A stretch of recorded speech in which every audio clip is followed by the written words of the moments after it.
reconfigure some of the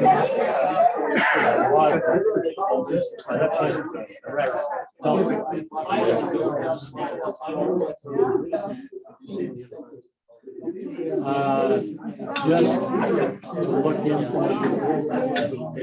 the lady that lived there for most of the time. She never got anybody in the house.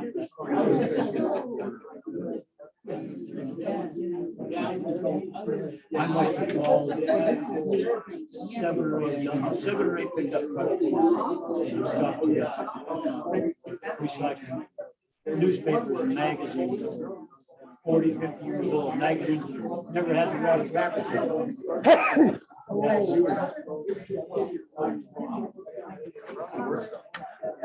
don't know. A lot of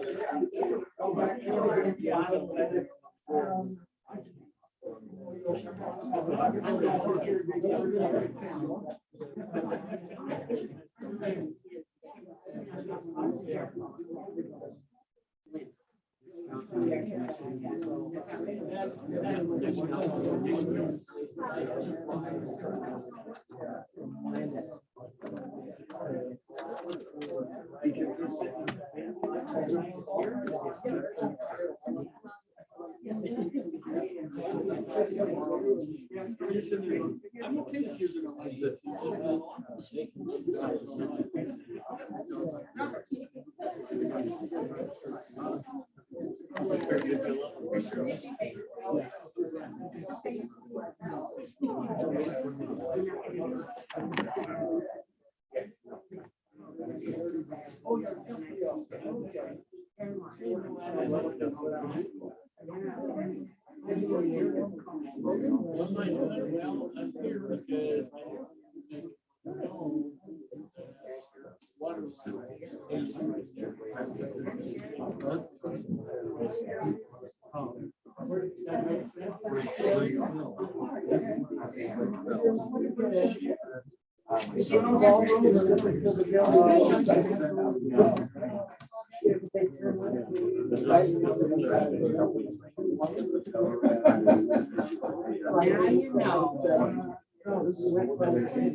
You don't really have any parties. Do you have input for this, or is it just planning? Yeah, They recommend, they don't decide. yeah. The city council is trying to say, very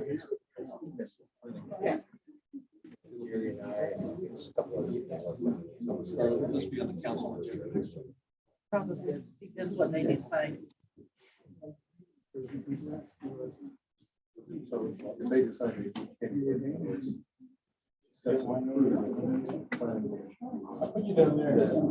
We talk really good. right.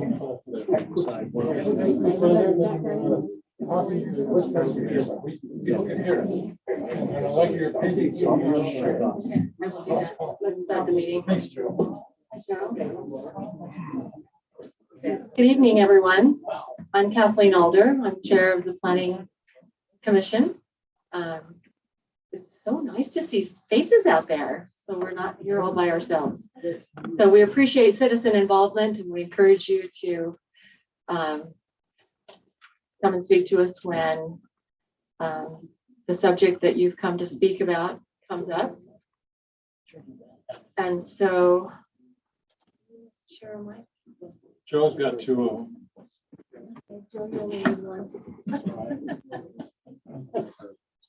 This here while we figure out the mic so that you can hear us.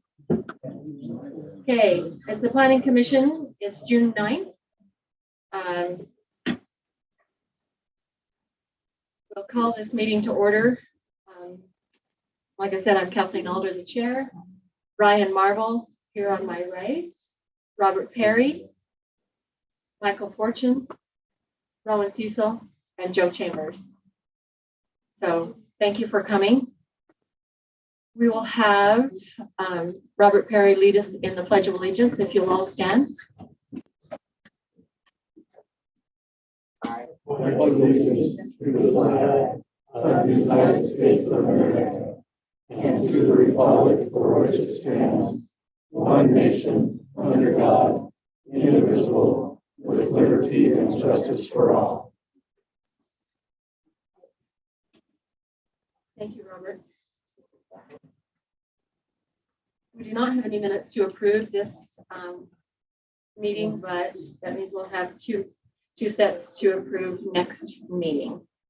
So we are now opening for public comment. So we'll open that part of the meeting. This public comment is for anything that is under the purview of the Planning Commission. If you're here to speak on a specific issue that is on the agenda, then we invite you to wait until then to speak.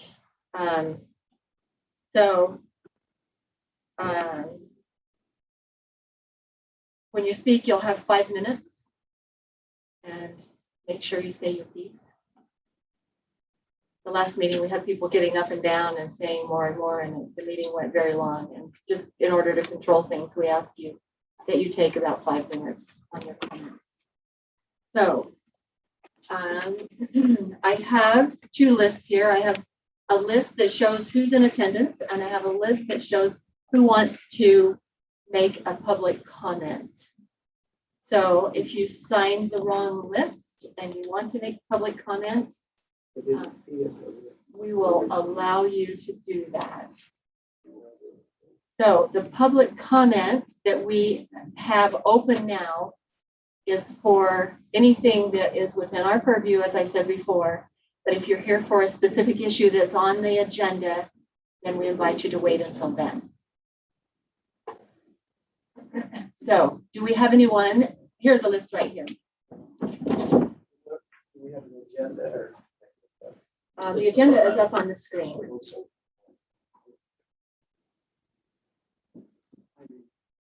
Okay. Well, we'll make accommodations. Okay, so anyone who wants to just be on the public comment portion of it. Okay, if not, I will close that portion of the meeting. And we will go to public hearing. And let me just read you the rules that we stick to when it comes to public hearing. It'll be necessary for those persons wanting to address the commission during the hearing to fill in the public hearing sign-in sheet. So do you know what? Because it was confusing, let me just send that around with people. Okay. And if you sign this one, we're not going to read off of this list. So this is just who is in attendance. So if you wish to speak and want to put your name on the list, come around. The chair will call forward those persons wanting to speak in order as they appear on the sign-in sheet for public hearing. Upon hearing their name called, said person will raise their hand and come forward to the podium. Once at the podium, they will have 5 minutes to talk to the commission. They'll be expected to sit down, and when they finished or when their 5 minutes have lapsed, whichever is sooner, will be the intent of the commission to listen to what is being said. Should the person have a question, the commission may attempt to answer it if reasonably practical and can be responded to if the person's 5 minutes has not lapsed. The speaker has the option, if they feel it is important, to submit their narrative and questions in writing and contact information to the commission secretary. The narrative and questions may be responded to if necessary, practical, and possible within the next 7 business days. So if you put something in writing, we have 7 days to respond. The speaker may contact the commission secretary if necessary and desired for comment. Said narrative and questions may be copied to the commission if necessary. The duration of the public hearing will be 50 minutes or 10 speakers unless there's no more persons listed. Should there be any time remaining, the chair will ask the audience if there is anyone who would like to speak, keeping their comments to 5 minutes, so they will be invited to the podium. It will be necessary for those persons wanting to address the commission to fill in the sign-in sheet provided, located at the entry. The chair will, so this is public comment. So we've already done that. And I forgot, Scarlett, do we have any emails or texts? We do have an email regarding one of the public hearings. Okay, but not for the public comments. Okay, thank you. Okay, so since we have closed that portion of the meeting, we don't need to worry about that. But you have 5 minutes for public comment. How's the list doing?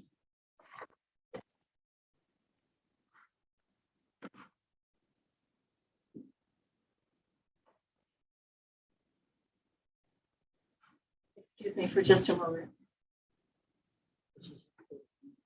Well, Roland needs his up. Do you want to work on his? Yep. While I do that?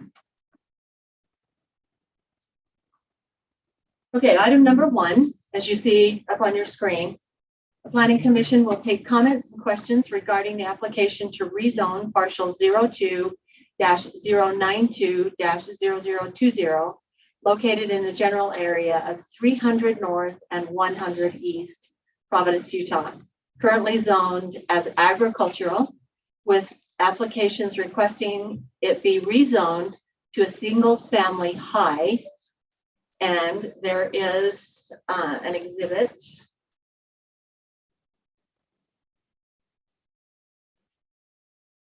Hold up. The application. What part of the application would you like? So the applicants, are they here for the rezone? Okay. Do you want to come up and state your name and?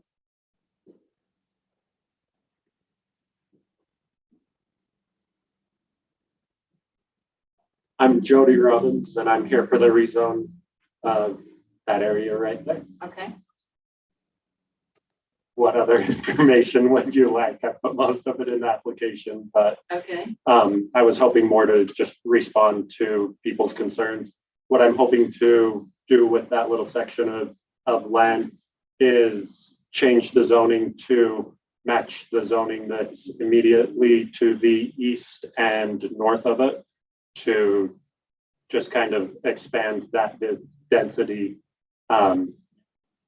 slightly. So I'm not trying to go overly high density or overly low density. It's just the density that's surrounding it is what I'm hoping to match. So you're looking to replicate what is currently around it?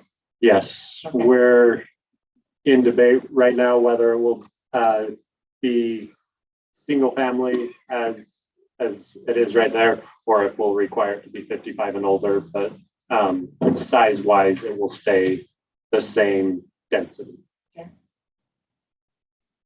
Okay.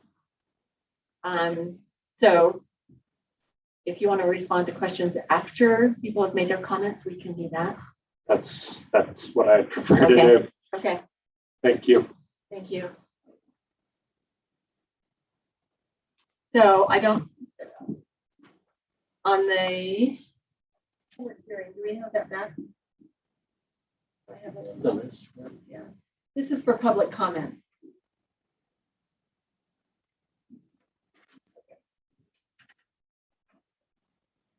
Is there another one over there? Well, I have one for public comment and one for, We're here. I was confused because they didn't find the public hearing. okay, so we'll pretend like this says public hearing. Okay. I'm sorry, we'll do a little better next time when you come in. Do you mind just redefining what single home high even means? There are just some terms that I don't know if everyone has a clear understanding. Okay, Scarlett, could you fill our guesses in?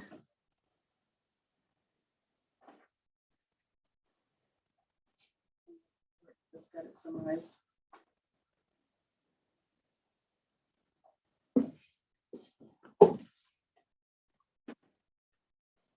So single family high is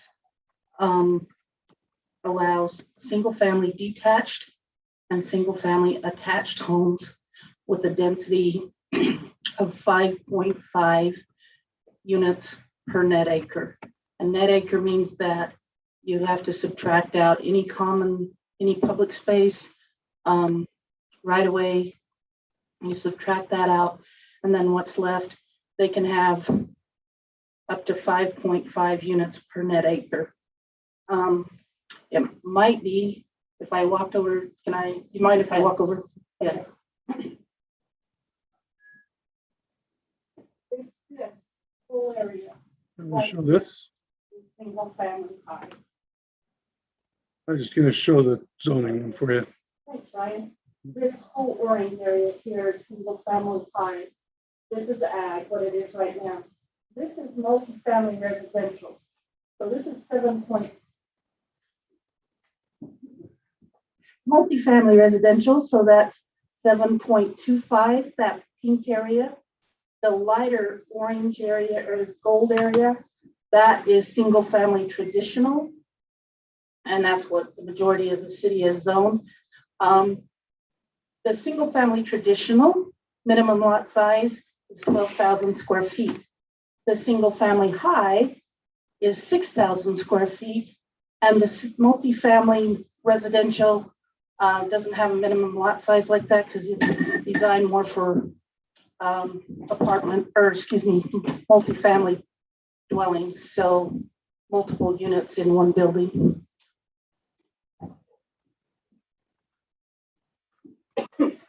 When it comes to what uses can be done in the single family high, it's very similar to all of the other districts.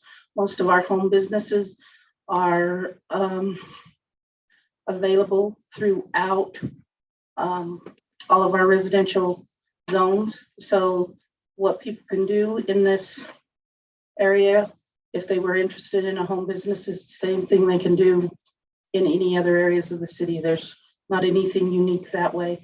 The only thing that is a little bit unique is they can do a single family attached, which means they could have like a townhome. But even if they did townhomes, they could only have 5.5 units per acre. So they can't increase the density because of the type of building. But what it will probably look like is very similar to the pink area would be what it would look like if they did single family attached. And the gold area is what it will look like if they do single family high, or just single family detached. So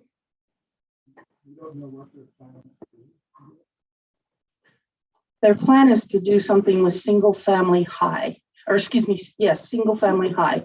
Single family high allows single family attached and single family detached. And I don't know their exact plan at this point. We just explain what the zone allows, and I apologize for not turning around and talking, but the quorum says that I actually address the planning commission. So I'm not being rude. I'm just trying to follow our decorum rules.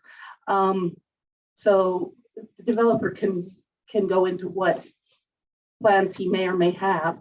But at this point in time, the planning commission is going to listen to your comments, and then they will make recommendation to the council. And at this point in time, they are not approving a development plan. They can't approve a development plan at this point in time because we can't start to consider the development plan until after we know what zone to design the plan to. So the planning commission is not approving a development plan. They are approving, or they will recommend on a zone change, whether they recommend to deny or whether they listen to your comments and want to think about it and continue it, or whether they decide to recommend approval after they hear all of the comments.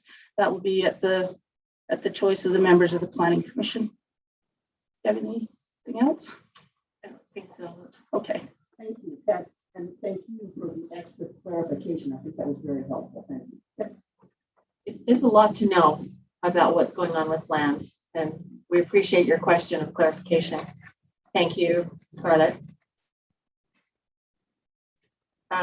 Okay, so on my list, I have Neil Varner, Dave Wallace, Earl Lenhart, Judy Robbins, is it Robbins? Sorry, Sherry Daniels. Are any of you here to speak on this issue? Okay. Who was first? Okay, I'm Neil Varner. I live just a couple of doors down from the property, southeast corner there. My question is this has been zoned for a long time as wetlands. I don't know how they get around that, except for this is the driest year we've had in 20 years. But I've been here just a few years ago when you walked out there anywhere, sunk down in the mud. Because first of all, the water at the end of the street by Mr. Leanhart's property just flows out in the field. And that can be fixed by piping it, but they'd have to pipe it all the way across the field some way. That's very expensive. The second thing is sewer line. Everything runs uphill towards 200 east. From the west side up to the east side, everything goes uphill. That would have to be dug down at least 10 feet.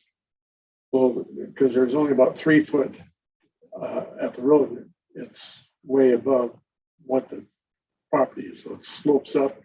They'd have to dig a trench all the way down the street to about 150 yards or so to tie into the sewer there.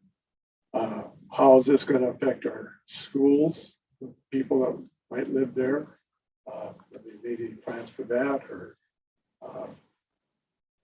what they're going to do in the future? How is it going to affect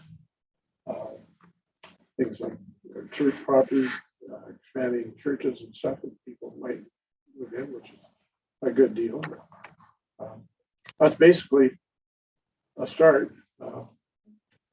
Sure, there's other questions about that, but I need to make one small correction. It's not, we don't zone for wetlands.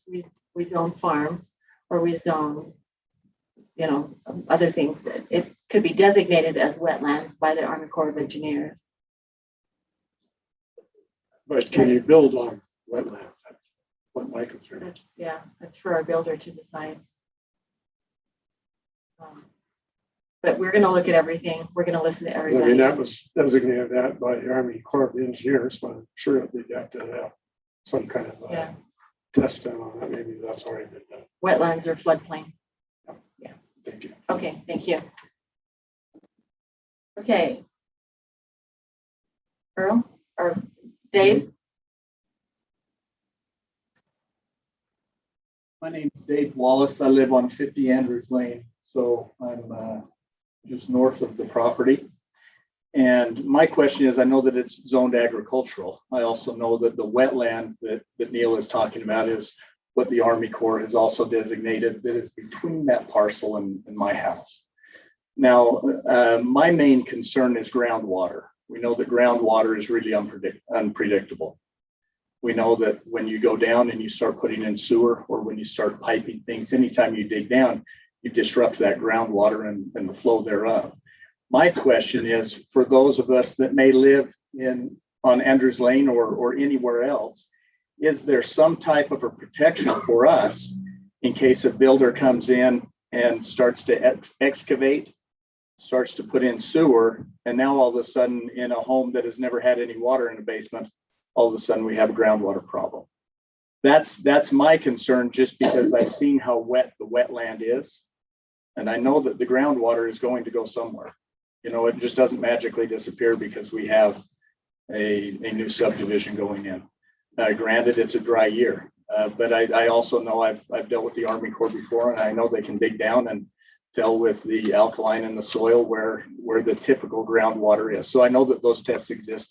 I know that the builder will need to go through those tests. However, my main concern, and maybe somebody has an answer for me here, is there any protection for those of us that may be affected by groundwater in the future? Thank Thank you. Earl?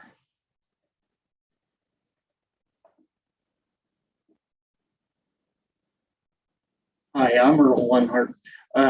Seems like we're all here talking about water, but my concerns are water also, but we have an irrigation canal. It comes not to really a canal, it's a small one. It's a small lateral that runs down there and it runs right in front of my house and it ends right in this property. That's where it's been forever.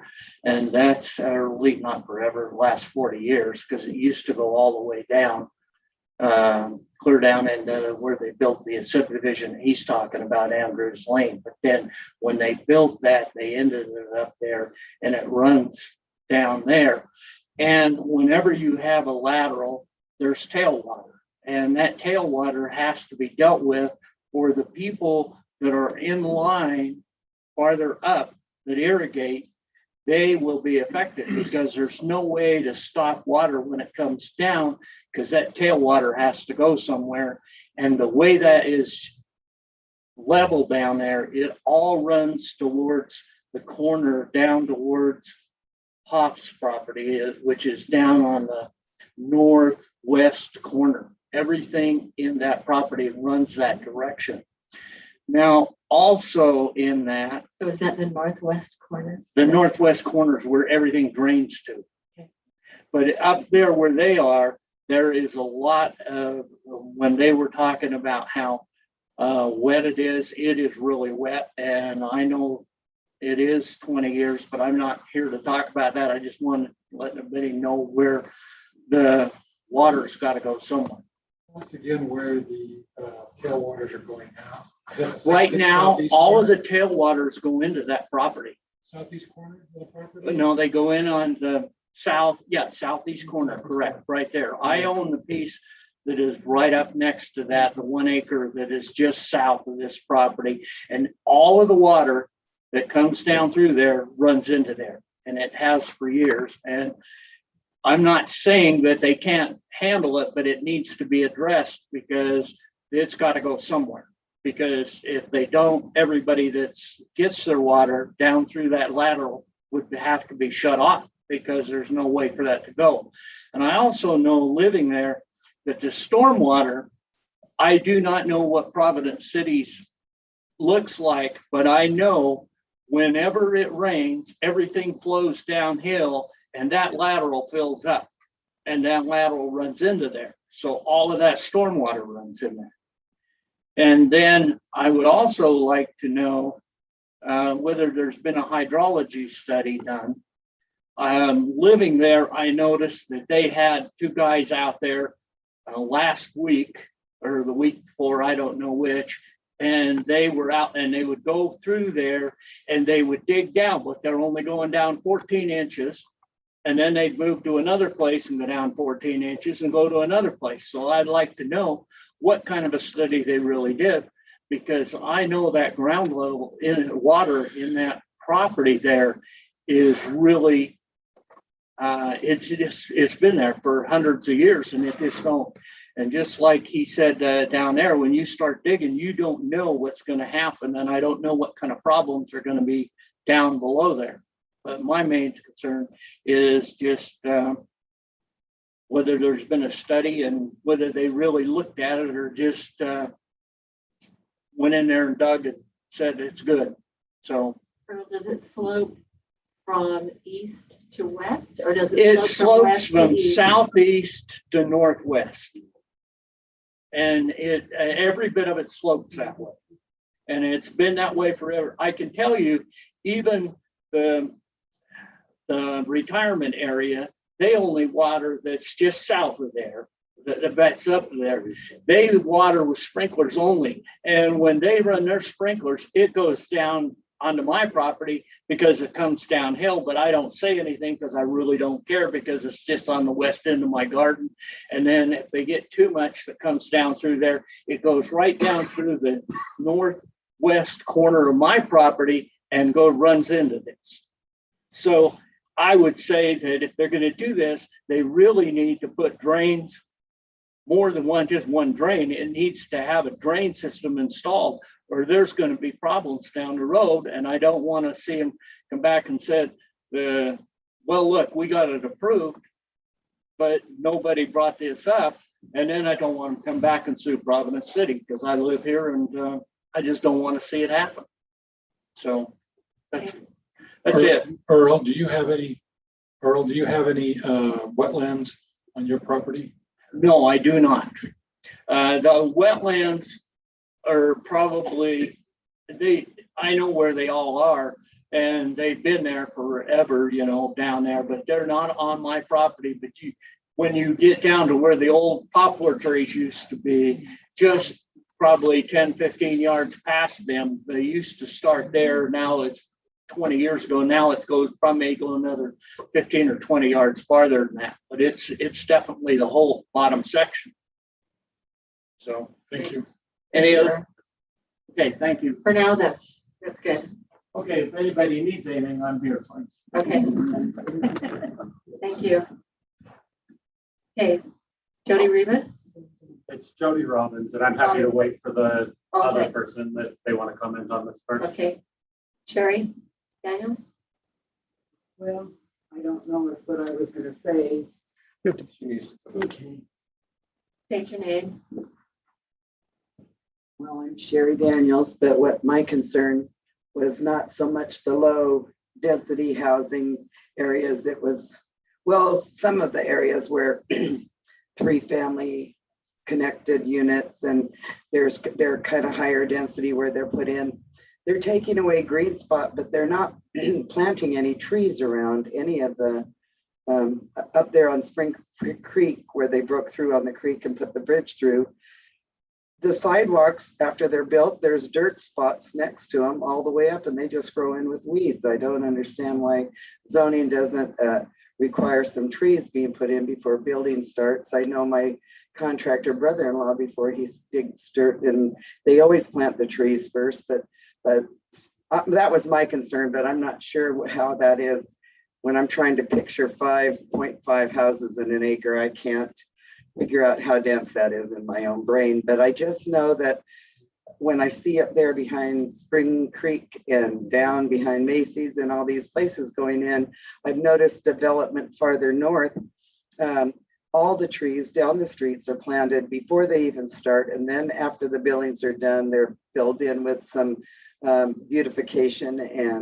And I would like to see more of that here in Providence instead of just out one door and in the next. And I don't understand why brand new sidewalks go in and just dirt down the sides, and instead of having sort of replacement, take green away, but plan for some beautification and aesthetics for, we're ready to welcome new people in, but we would like to also maintain our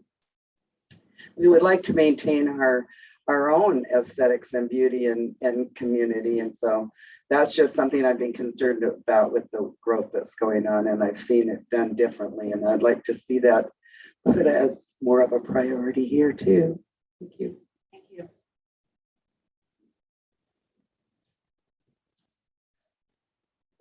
I didn't sign up, but are we still within the 50 minutes to make a comment? Yes. Okay, thank you.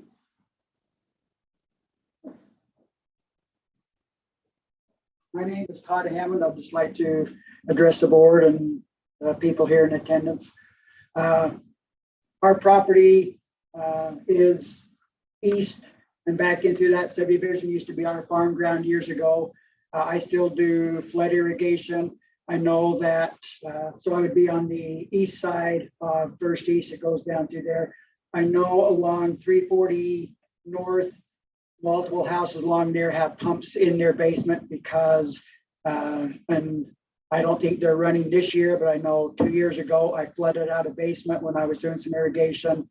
I don't feel like I was totally to blame. I feel like there was other groundwater that was coming through that area. So I just feel, again, I'm concerned also, like Dave mentioned about, you start changing sewer lines, you start putting in water lines, you're going to be interrupting the flows of water, because again, that is a natural place where I feel like water drains to. And also, like Earl, I feel like it's a natural draining place for the Providence irrigation that comes down through that area. So having had some personal experiences of having some water issues and flooding out some people, I'm just very concerned about that area's water and flooding and the high water plane, even though this year is not going to be noticeable. But again, this is an exception out of the many years.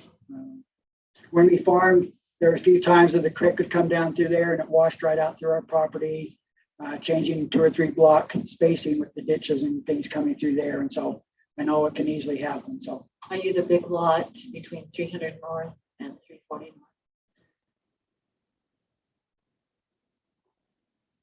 I live here and all this 30 acres of that development used to be our property 20 some odd years ago.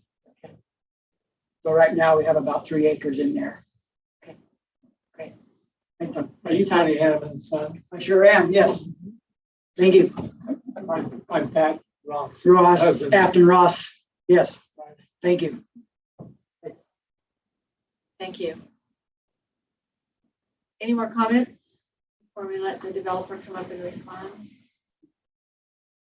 Okay, come on up.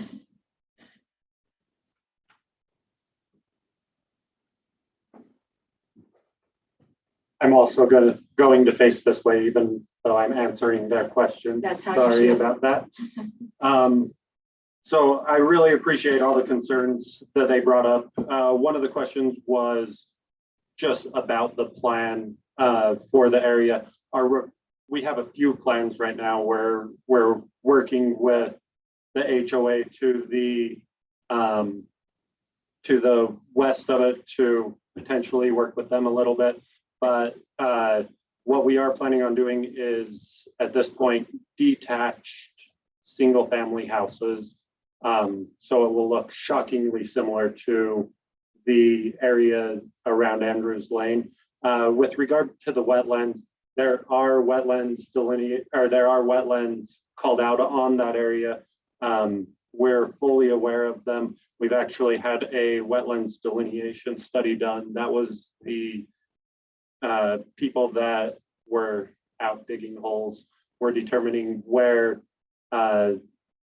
we're basically determining the wetlands, and the way those wetlands were actually designated way back when was through aerial photography, and these guys actually did groundwork to determine where the wetlands are. With regard to the sewer, we've done extensive measuring out there and measuring of where the existing sewer is. So we can actually gravity flow the front 2/3 or the east 2/3 of the property out towards 100 East. The reason we're able to do that is even prior to this meeting, in discussions with the city and people in the know about this area, we are planning on not allowing any basements in this area. So most of our construction will be above ground level. There will be obviously footings and foundation that go down, but we've already planned for no basements in this area. That's part of the reason we're considering the 55 and older community is typically those 55 and older communities don't have basements, and it kind of solves that issue of people being concerned about floodwater. The groundwater, though, was brought up. The area that is considered wetlands at this moment. I'm going to walk over.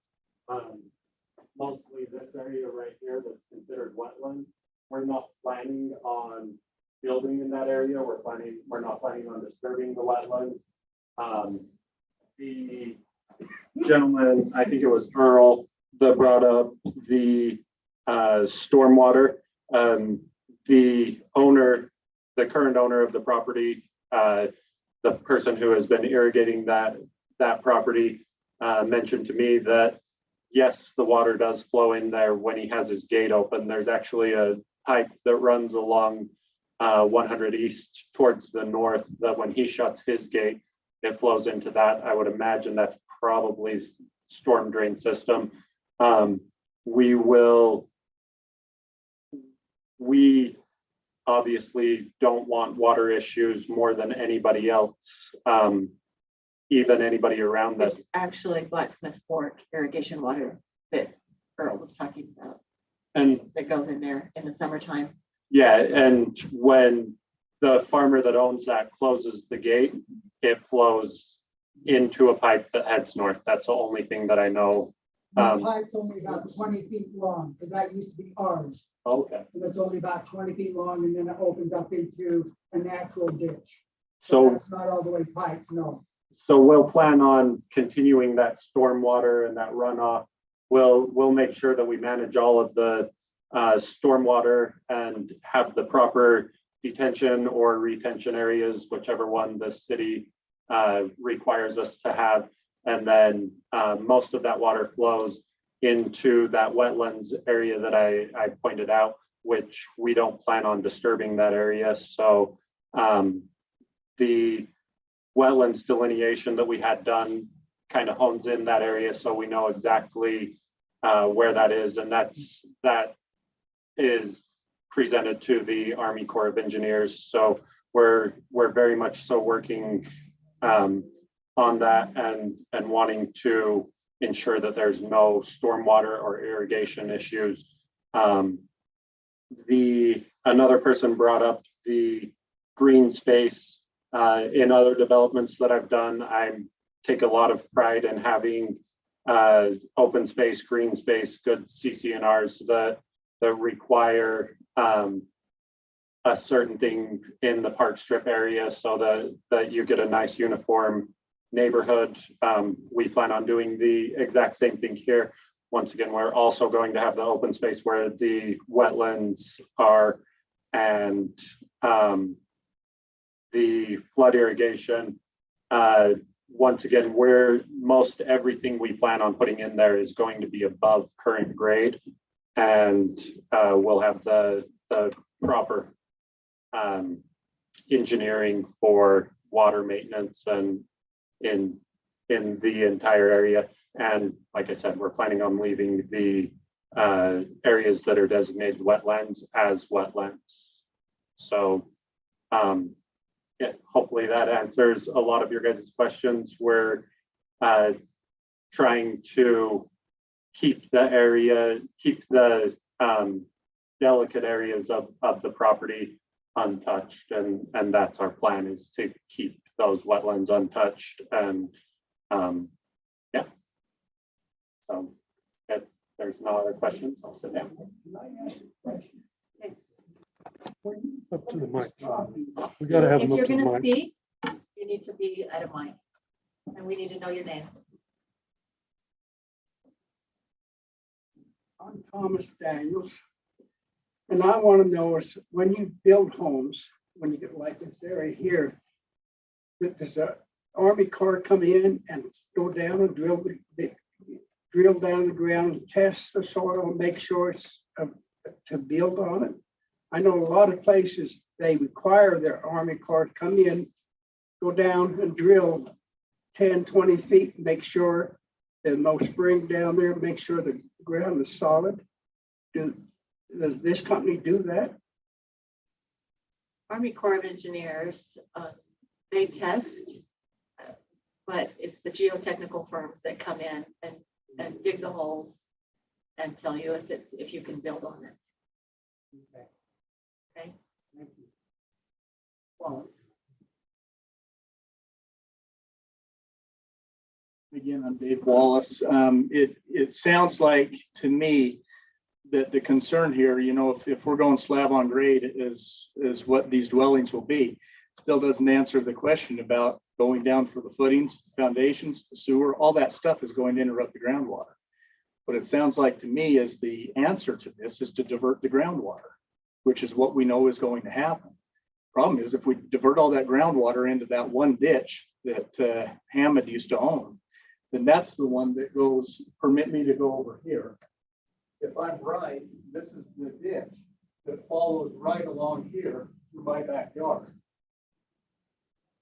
Now, my concern about that is, are the wetlands as they are now able to hold the water? Yes.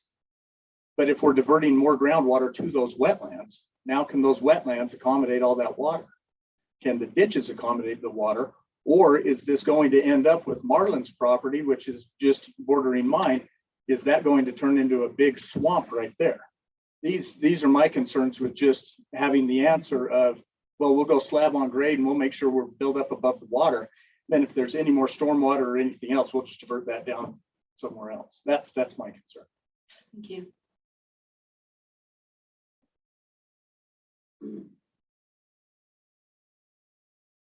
The obvious question to me hasn't Need your been. name. Need your name. Hal Hansen. I live on the corner of First East and Second North. The old asphalt place. To me, the obvious question hasn't been asked. How many units are they going to build in there? And how much, if this is approved, how much of that property is actually going to be used for housing? Is it just a few? Are they going to develop that whole piece of property? You told us to.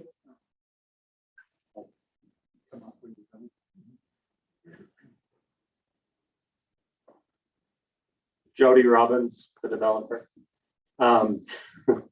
We're planning on leaving a large, or all of the wetlands untouched. We have plans for the property. With this zoning, it would allow 41 units based on the definition of the zone. Our plan with the highest amount of density that we have now is 30 units. And those plans are variable with the additional information that we're able to collect. So we're coming in well below the 41 units that would be allowed in that area if we based on the zoning type that it's going to be, and we're coming in well below the 7.25 units per acre that the multifamily just to the south of it allows. So we're trying not to just pack them in there like sardines. We're taking into consideration the land and the angles of the land, the elevations of the land, so that everything in there fits properly with no issues. And we have the room for the stormwater detention, which is one of the concerns that Dave has, is us just pushing stormwater off of the property. We're actually required by the city to engineer it so we keep the stormwater on the property, or on the property with it flowing out at a rate that the stormwater system can accommodate. So as you look at that piece of property, the area that's shown in green from the photograph that we have, I realize that might be different, but as you look at it, is the brown area basically where you are not going to build? it's slightly different. I hate to show it because it is a very, very rough concept of what we are thinking. I would suggest you don't share it. Okay. It will depend where our wetlands delineation comes back. The area that's brown is actually brown because it's grazed differently than the other area. The areas that are green within the brown is where we actually have wetlands flowing, and there is a portion of that brown area that has come back as wetlands. So it's very close to just the green area encroaching on that brown area just slightly. But there's an area on that, and a portion of that brown area currently is not designated wetlands, and with our wetlands delineation came back as wetlands. I'm just looking to give people an idea of what you're talking about, what you're. We plan on we plan on one road coming through and heading back to the back corner, and then a cul-de-sac coming off of it. That could change this. This is plan probably 7 that we've had. We've tried to work with the HOA, but it was voted not to expand their HOA. So we're looking at other plans. So you still don't have a final from the Army Corps of Engineers? The Army Corps does not give us a final. The Army Corps, are you saying on the wetlands delineation? The way in the wetlands delineation, we're just at the part where they're writing up the report and sending it to the Army Corps. Okay. So All right. So you once don't have it yet. once we hear back from the Army Corps, that's when we'll have the final what is and is not wetlands. Okay. Can I ask you a question? For sure. Madam Chair. For your wetlands, but the map that we have, Brian, that shows wetlands it shows also wetlands down in the southwest corner. Also, you know, it Is have that floodplain or wetland? the light blue is It the was wetlands. It in the delineation and being out on the property, it's once again the way that was set up initially was from aerial photography in the Right. 80s. In their testing of that soil, they determined that was not wetlands at the moment. So from the testing you've had done, for the engineering firms or whoever, has changed as more defined that. And so right now that as much as being shown as wetlands by the aerial photographs has changed. That's what you're saying, it's made it more space that would be considered buildable.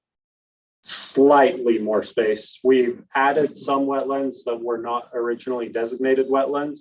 And who's ever running this map, they can turn on the wetlands at any, they can turn that on. And notice just to the west, there's houses built in that wetlands. That I would assume there was a wetlands delineation done that allowed for that. There's areas, that dark brown area just to the west of the big wetlands area is actually wetlands.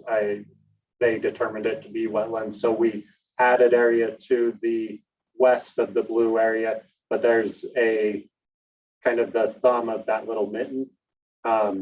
There's nothing in that area that they determined was actually wetlands. So, and then the area down in the south west corner, it's the exact same land, and then they did the test. There's nothing there that would determine it to be wetlands based on their study and testing, and just looking at it, walking the property. I was surprised that was even considered wetlands, because there's literally no difference from that land to any of the rest of the field. But that's this year. No. I've also been in contact with the current owner of the property, and they've given me all of the information that they have on the moisture levels for as long as they've owned and run the property. We're going to rely on the Army Corps of Engineers to decide. Yep. We have one individual in the back. Thank you. Thank you, guys. Let me know if you have any other questions. Thank you. My name's BJ Smith. I live at 308 Hammond Lane, which is just directly east of this. And my apologies for missing earlier. I had to go get my second COVID shot. So if I pass out, you know what the problem is. So, I ask that you please excuse my ignorance, because I'm not a developer and I'm not super familiar with where the merging of city and private development come in these approvals. But from what I'm hearing, in my humble opinion, this is flawed. And here is why. I just did a remodel, beautiful remodel. It wasn't cheap. And for me to even start and get a building permit, it took me a year to lay out exactly what I was doing with property lines, exactly what I was going to do with my house. And here we have a zoning proposal for I don't know how many homes with potential water issues. We're considering it, and we've got a developer that's hesitant to show a plan. Well, that's because this city, from my understanding, doesn't have a process to hold a developer accountable. If you look at open space, excuse me if you don't mind, look at this open space. That was supposed to be a park. Not well maintained, it's forgotten. This community for 20 years, almost since this development first started, has been continually stripped of the better services and green space. And every time we've gone through this process, it's been upon promises. I built a very nice house with all sorts of processes that a development didn't lead it up to. In fact, the Providence City Trail, beautification trail, is supposed to go down the lane that's behind my house, along on the back behind Hammond Lane, all the way. That fell apart. Okay, because the developer didn't do what he meant to, but he didn't do what he was going to say. So I have another lot I own. I didn't build on it. I actually chose to stay in Providence. I own an acre plus in Nibley. We had an adjacent subdivision, very similar to this. This scenario where most of the lots are zoned 3/4 acre or bigger. In comes a developer wanting to put in 1/4 and 1/3 acre lots. So compared to that, very much quite smaller. Nibley has an ordinance or a type of community that's this country community that has to be basically brought to them, that in order to get around the lot size, they said, well, we'll do it under this clause. And I'm sorry, I can't remember the terminology. They said, we'll do this. And in order, it's got to meet all these requirements. So that did not meet an approval for the development, for the zoning, for any of that until that developer came in and went through 2 to 3 meetings and agreed to the terms that the city council set for them based on feedback from the community. I'm sorry I missed the first part of the meeting. I don't know if maybe that's happening here. And again, ignorance of the process, but I see a problem from what I've heard so far. My second comment besides the process that I think is a real challenge with what I'm seeing and observing is this really community. We got to get rid of the mentality in this city, in this valley, that in order to have a nice property, you have to live on the hill. And in order to put if you don't live on the hill, we don't have a nice property. I grew up on the hill. I came up here in Providence. I have relatives that live on the hill in Logan. Some of my neighbors where I grew up had great yards and nice homes. Some of them were junk yards and junk homes. It all depends on the individual in the sense they take in community.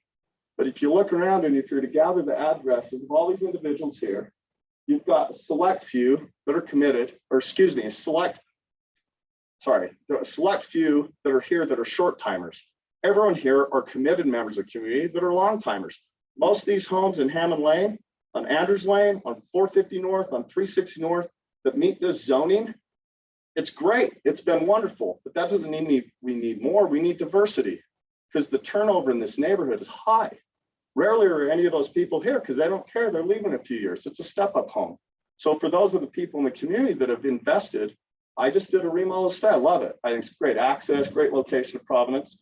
But we've already had this stuff from Visionary right behind us. And I don't know the process of that, other than I know everyone else didn't want it. So it got dumped right here, annexed next to our neighborhood. And I was open to it. I really was, because I'm not anti-development. I think mixed communities can be great. But I'm seeing what's going up there and I want to vomit. It looks terrible. It's terrible. We got a beautiful, nice road coming up from Providence right here. It goes up. And it looks like a pile, and it drives into a pile of garbage. That's the reality. So to sit here and be like, let's do a zoning change, because no offense, it sounds rosy, like that is naive. Council, we have seen this, we have a history. There's a way to tie it. I'm not saying don't approve it.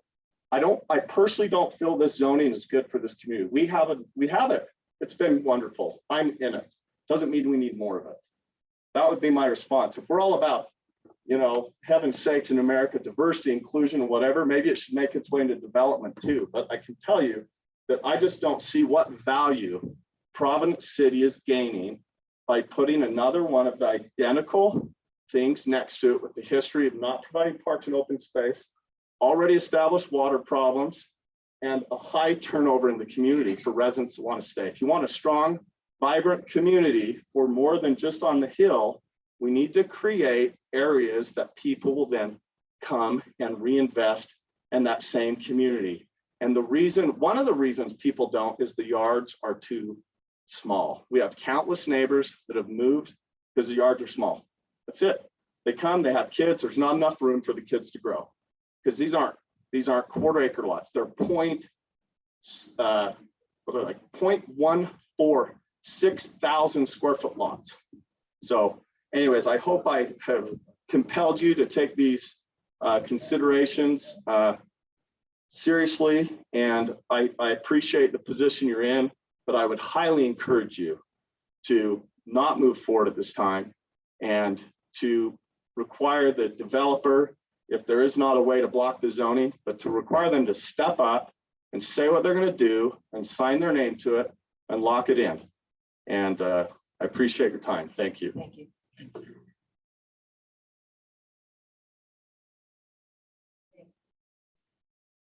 Go ahead. Back to the rest of the people. I'm Diane Siegfried.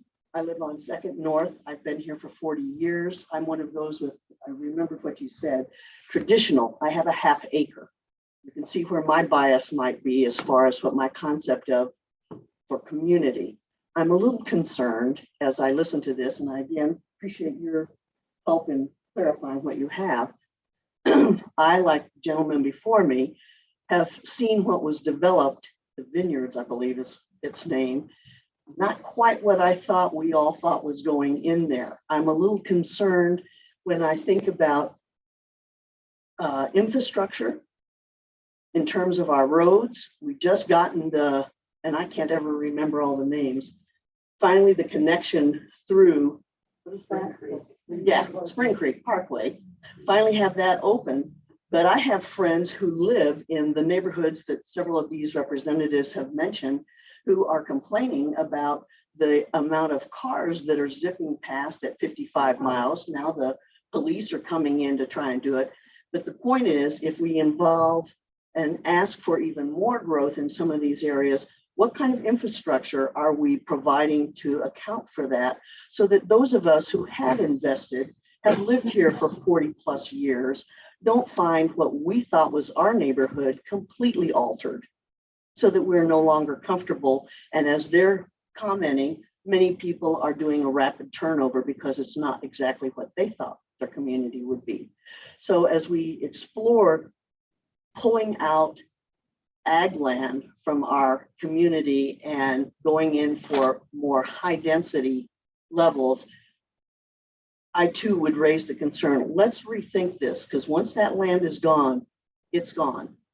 And we don't have that to fall back on for some of the open space and what we might like to have as part of our community. So thank you for your consideration. I do have one other question, if I may. After seeing what they've done over at the vineyards, I'm very concerned about, are we including height as a consideration for what we will accept or not accept? I would hate to think that we would keep doing high rise, 3 stories or more, so that the rest of us can't see the beautiful mountains that make up this valley. So it's another consideration I would ask to be in future kinds of developments. Thank you. Okay, thank you. Colonel, what's the height requirement?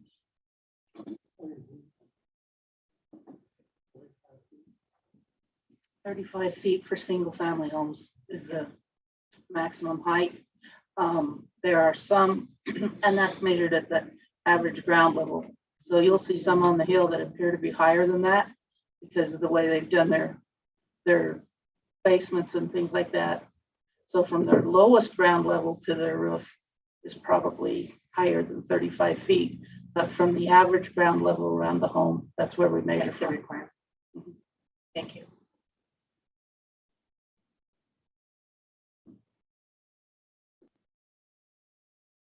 Okay, thank you very much for your participation in the meeting. I will close, if there are no more comments, I will close that portion of the public hearing. And Okay. Yeah.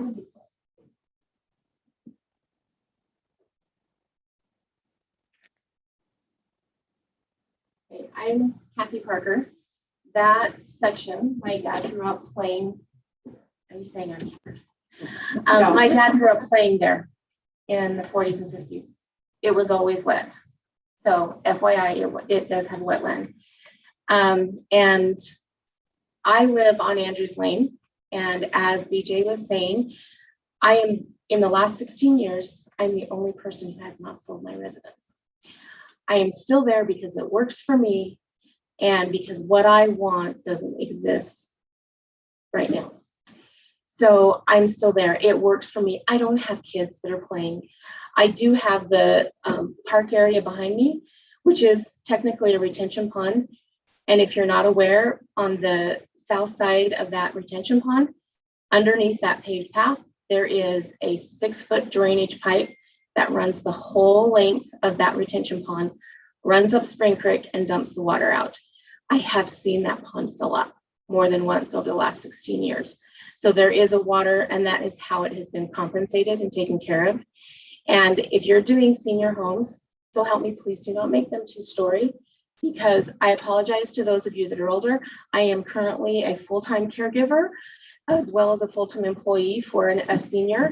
And one of the reasons why we made a major life change a year and a half ago was because we had to get away from the stairs. So if you're doing seniors, please don't make them 2 stories, because that is mean. That's mean to the family, and it's mean to the person that is living there. So Don't pick on me, I'm 90 and I have 3 stories. well, I love that you can still do that, but my mom cannot do that. We have her slab on grade with like this much of a step up. And if I had more than that, I would have a fall. And so just please don't. But that's my point. And I'm not opposed to, if we need to build, we build. But like BJ was saying, I love Providence. I'm here on purpose. You know, I'm paying the property taxes to live in this community. I'm happy with it, but I would love something where people stuck around longer, because I don't even get to know people before they move anymore. So that's all. Thank you. Thank you. All right.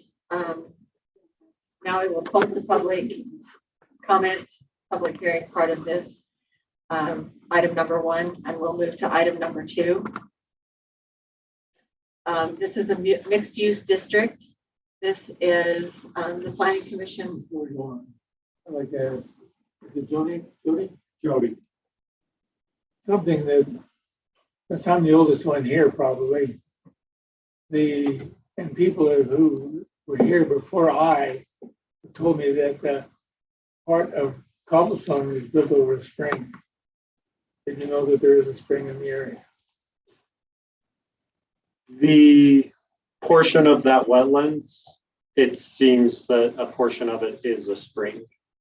So that's why I'm also live in Providence. I live about 3 blocks away from this. I have lived in Cache Valley long enough that I drywalled some of those houses in Hammond Lane. So when I was in high school, so I also care about the community and don't want to harm the unique aspects of Providence, even if it is just a spring that is somewhere on a field. We want to work around that. So, Did you know that Providence initial name was Springfield City? oh, really? Yes. I did not know that. One of the church leaders came through and said, this is a prominent place to live. Nice. I did not know that part of the history. Now you do. Now I do. Thank you, guys. Thank you. All right, we'll move on to item number 2. This is a public hearing. This is the mixed use district. The Planning Commission will take comments and questions regarding the proposed amendments to the City Code Title number 10, Chapter 4, Section 4, Mixed Use District. Scarlett, if you'd like to bring everyone up to speed on how this came about.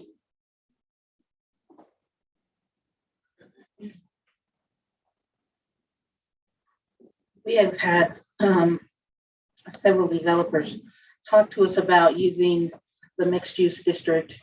And as part of those discussions with the city council, they felt like we needed to relook at this ordinance. This ordinance has actually been in place for quite a few years, but it was an ordinance that was put in before its time. It's just been in the recent probably 18 months that development has really decided to start looking into mixed use.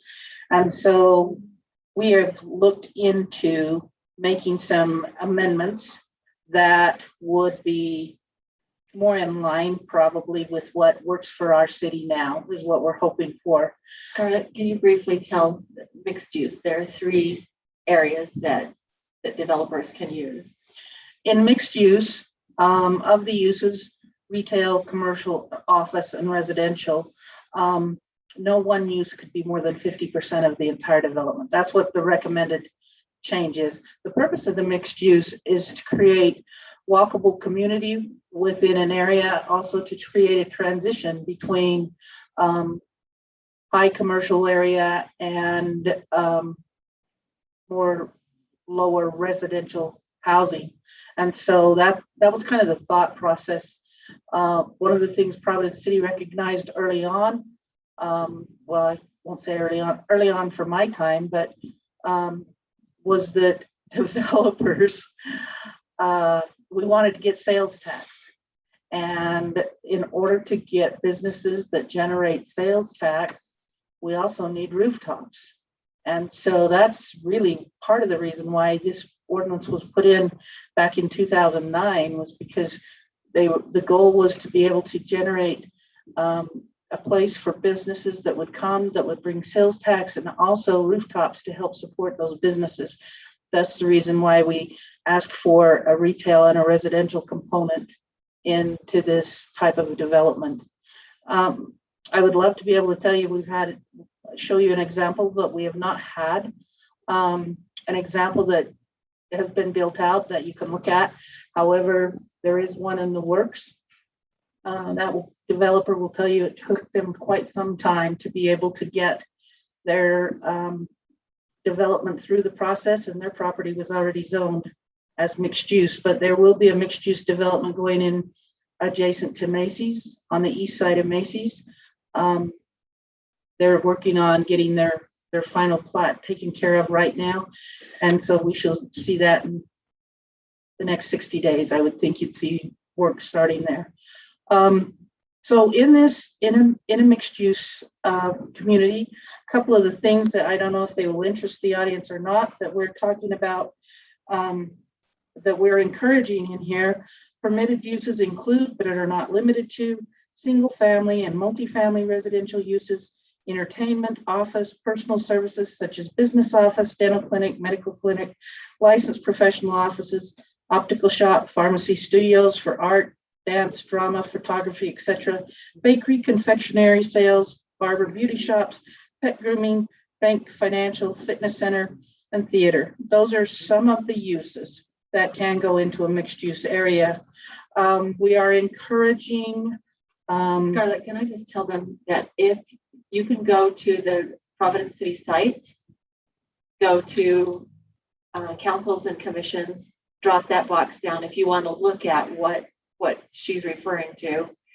Ryan has it up on the screen. You probably need to scroll down to where she is. But if you want to see it in its entirety, there's an agenda there. The agenda has an exhibit. You can click on that exhibit and it will give that to you. So if you have your smart device with you, and that's a way for you to look at it. I'm sorry, go ahead. That's okay. We also are recommending some changes in the process for infrastructure improvements, making sure that the developer understands what's expected of them, and that the city understands what's expected of the city. We looked into parking quite a bit on this. In mixed-use districts, a parking garage is defined as a multi-story building that provides parking space and can be underground. A parking lot is defined as an area of open area of hard paved surface with designated parking spaces and access. A parking garage is required for occupant residential parking. Garages contained within the individual units may be considered in lieu of parking garage. So one of the things that we were trying to encourage is, instead of great big huge parking lots for the residential parking, we're trying to encourage parking garage to allow for more open space. We've talked about landscaping within the area. We talked about open space. Bicycle parking is new. We are actually asking that new construction and additions to retail, commercial structures, and multi-unit dwellings must provide bicycle space. We're not asking the single family dwellings in that zone to do it, but we are asking commercial and multi-unit dwellings to provide bicycle space. We're asking that they provide a bicycle repair and maintenance station. Now, for those that aren't familiar, they kind of look like a fancy gas pump that only they have air instead of fuel in them. You can hang your bike on the edge of it, and you can fix your bike, and you can fix your tires, and they're kind of a cool looking thing that is really popular. The other thing that we're putting in to our ordinances that we're introducing in this ordinance, and also in our multifamily ordinance we'll talk about in a minute, is the electrical vehicle charging stations. We realize that they call them EVCs throughout this. We realize that people are going to electrical cars. I think there was a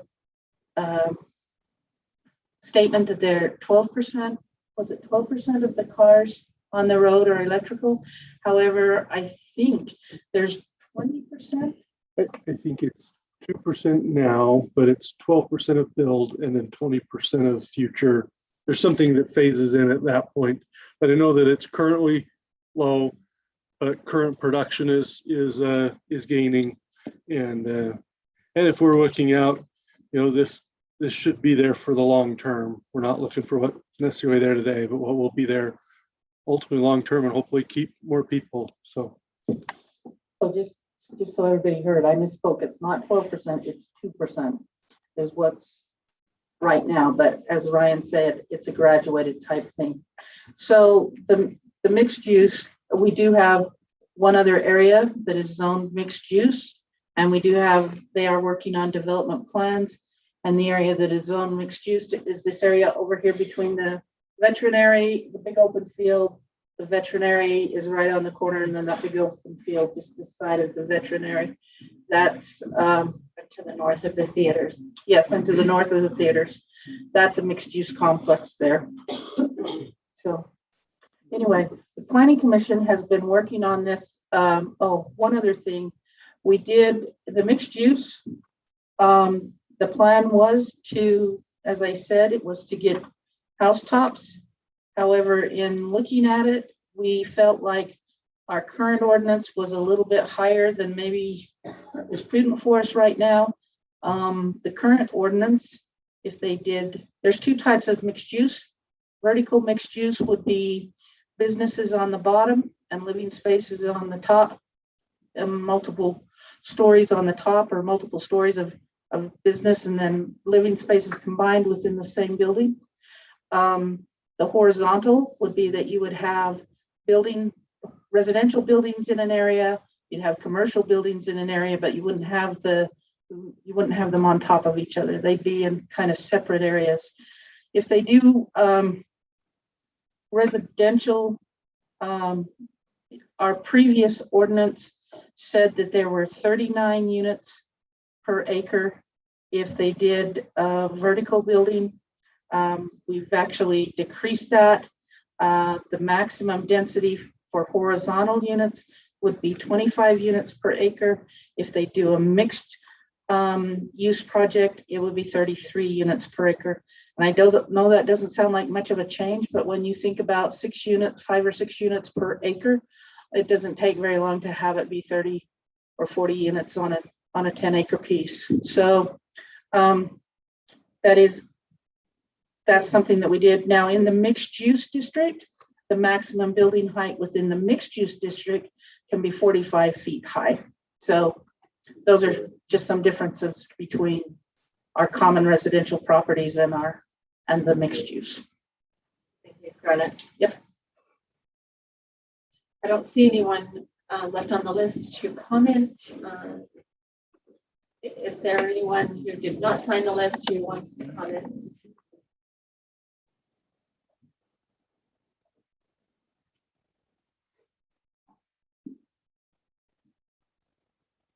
Since I'm here. Name again. BJ Smith. So I own a couple of businesses, and I was just going to tell you through experience and some conversation I've had with Scarlett. So I think I understood that was just not about a particular property, but just a change in the parameters of a certain, Yes. with the mixed use, correct? Yes, we got concerned about the density. Sure. I mean, I would say that I've wanted to build a business in Providence and had the part specifically. I've talked to my friend, Mr. Dunkley, here a few times on one of the pieces he's listed now next to Logan Extermination. Is my experience is it's been quite restrictive.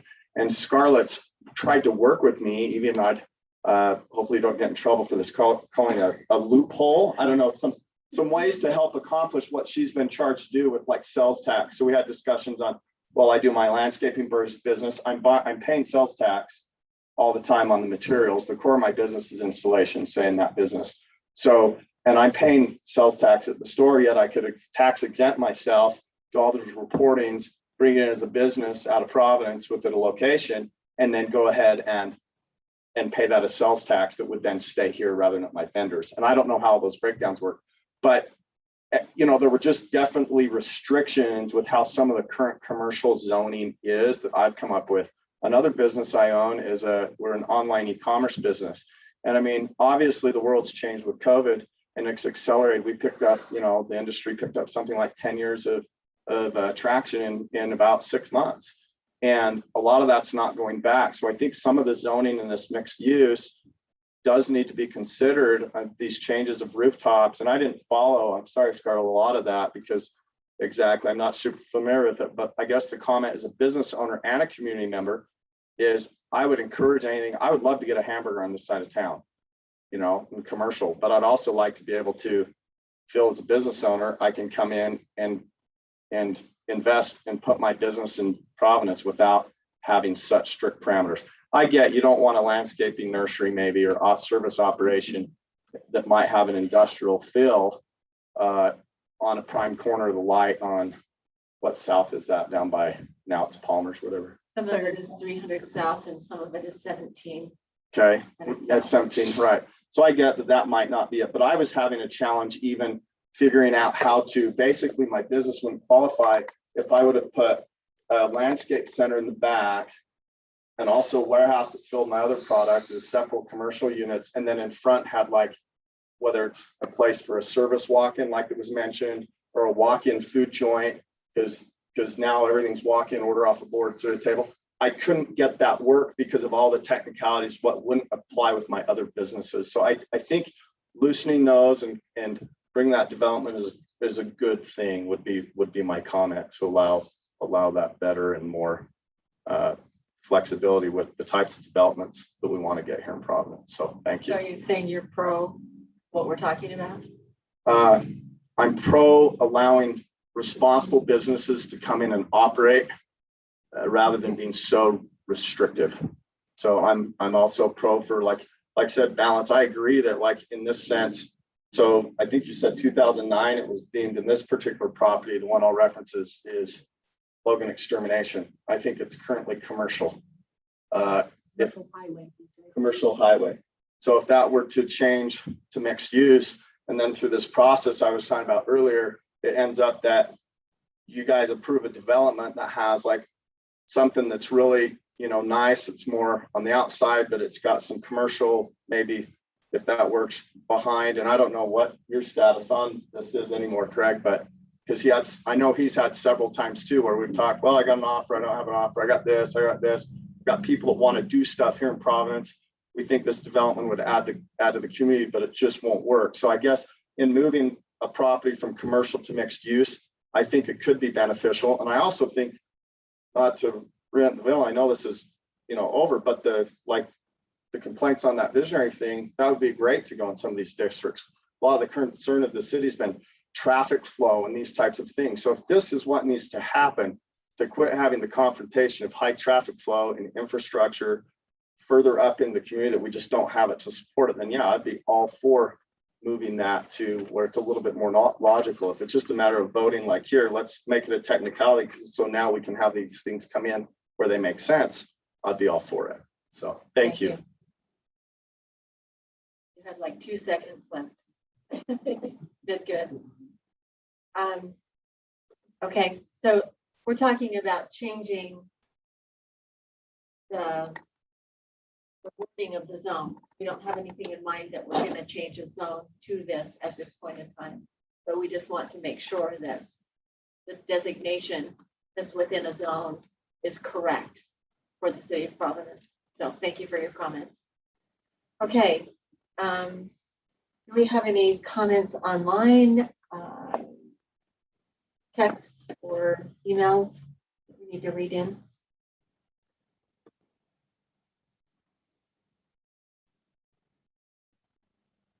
I haven't seen any. I was checking.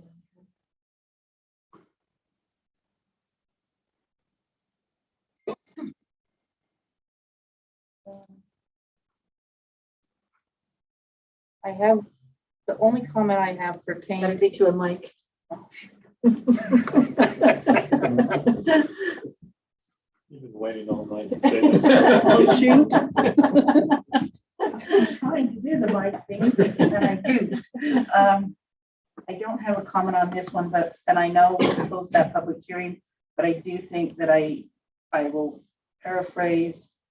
If you want me to read it in, I can, or if you want to read it in. Which one is it on? Christy Israelson is on the Jody Robbins request. She feels like zoning the parcel of land near 100 East and 300 North to a high density area would be serving the few at the expense of the many. Many of the things that she talks about are things that were already discussed. She does say, if you do choose to rezone this area, please at least require it to follow standard single family requirements without allowing high density housing in the area. She says, Providence is well known for enjoying property values that are higher than for comparable homes in other communities. Many of us bought here because Providence is known for its great communities. Please keep it this way and protect your citizens who already live here. Our community and our investment depend on you to guide the area in a way that is good for both current and future residents. So that was on that one. I don't have any comments from the, oh, maybe I do. No, For the mixed use. I don't have any comments on the ordinance ones. Okay. Thank you. Okay, not seeing any other comments, I will close the public hearing on item number 2, which is the mixed use rezone or code amendments. And I, at this time, will open the third public hearing that we have on design standards for attached and multifamily residential developments. The Planning Commission will take comments and questions regarding the proposed amendments to the City Code Title 10, Chapter and Section 9, Design Standards for Attached and Multifamily Residential Development. And you'll see the exhibit you want to pull it to.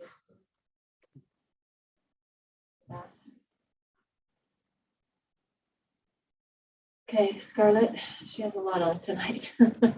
Thank you.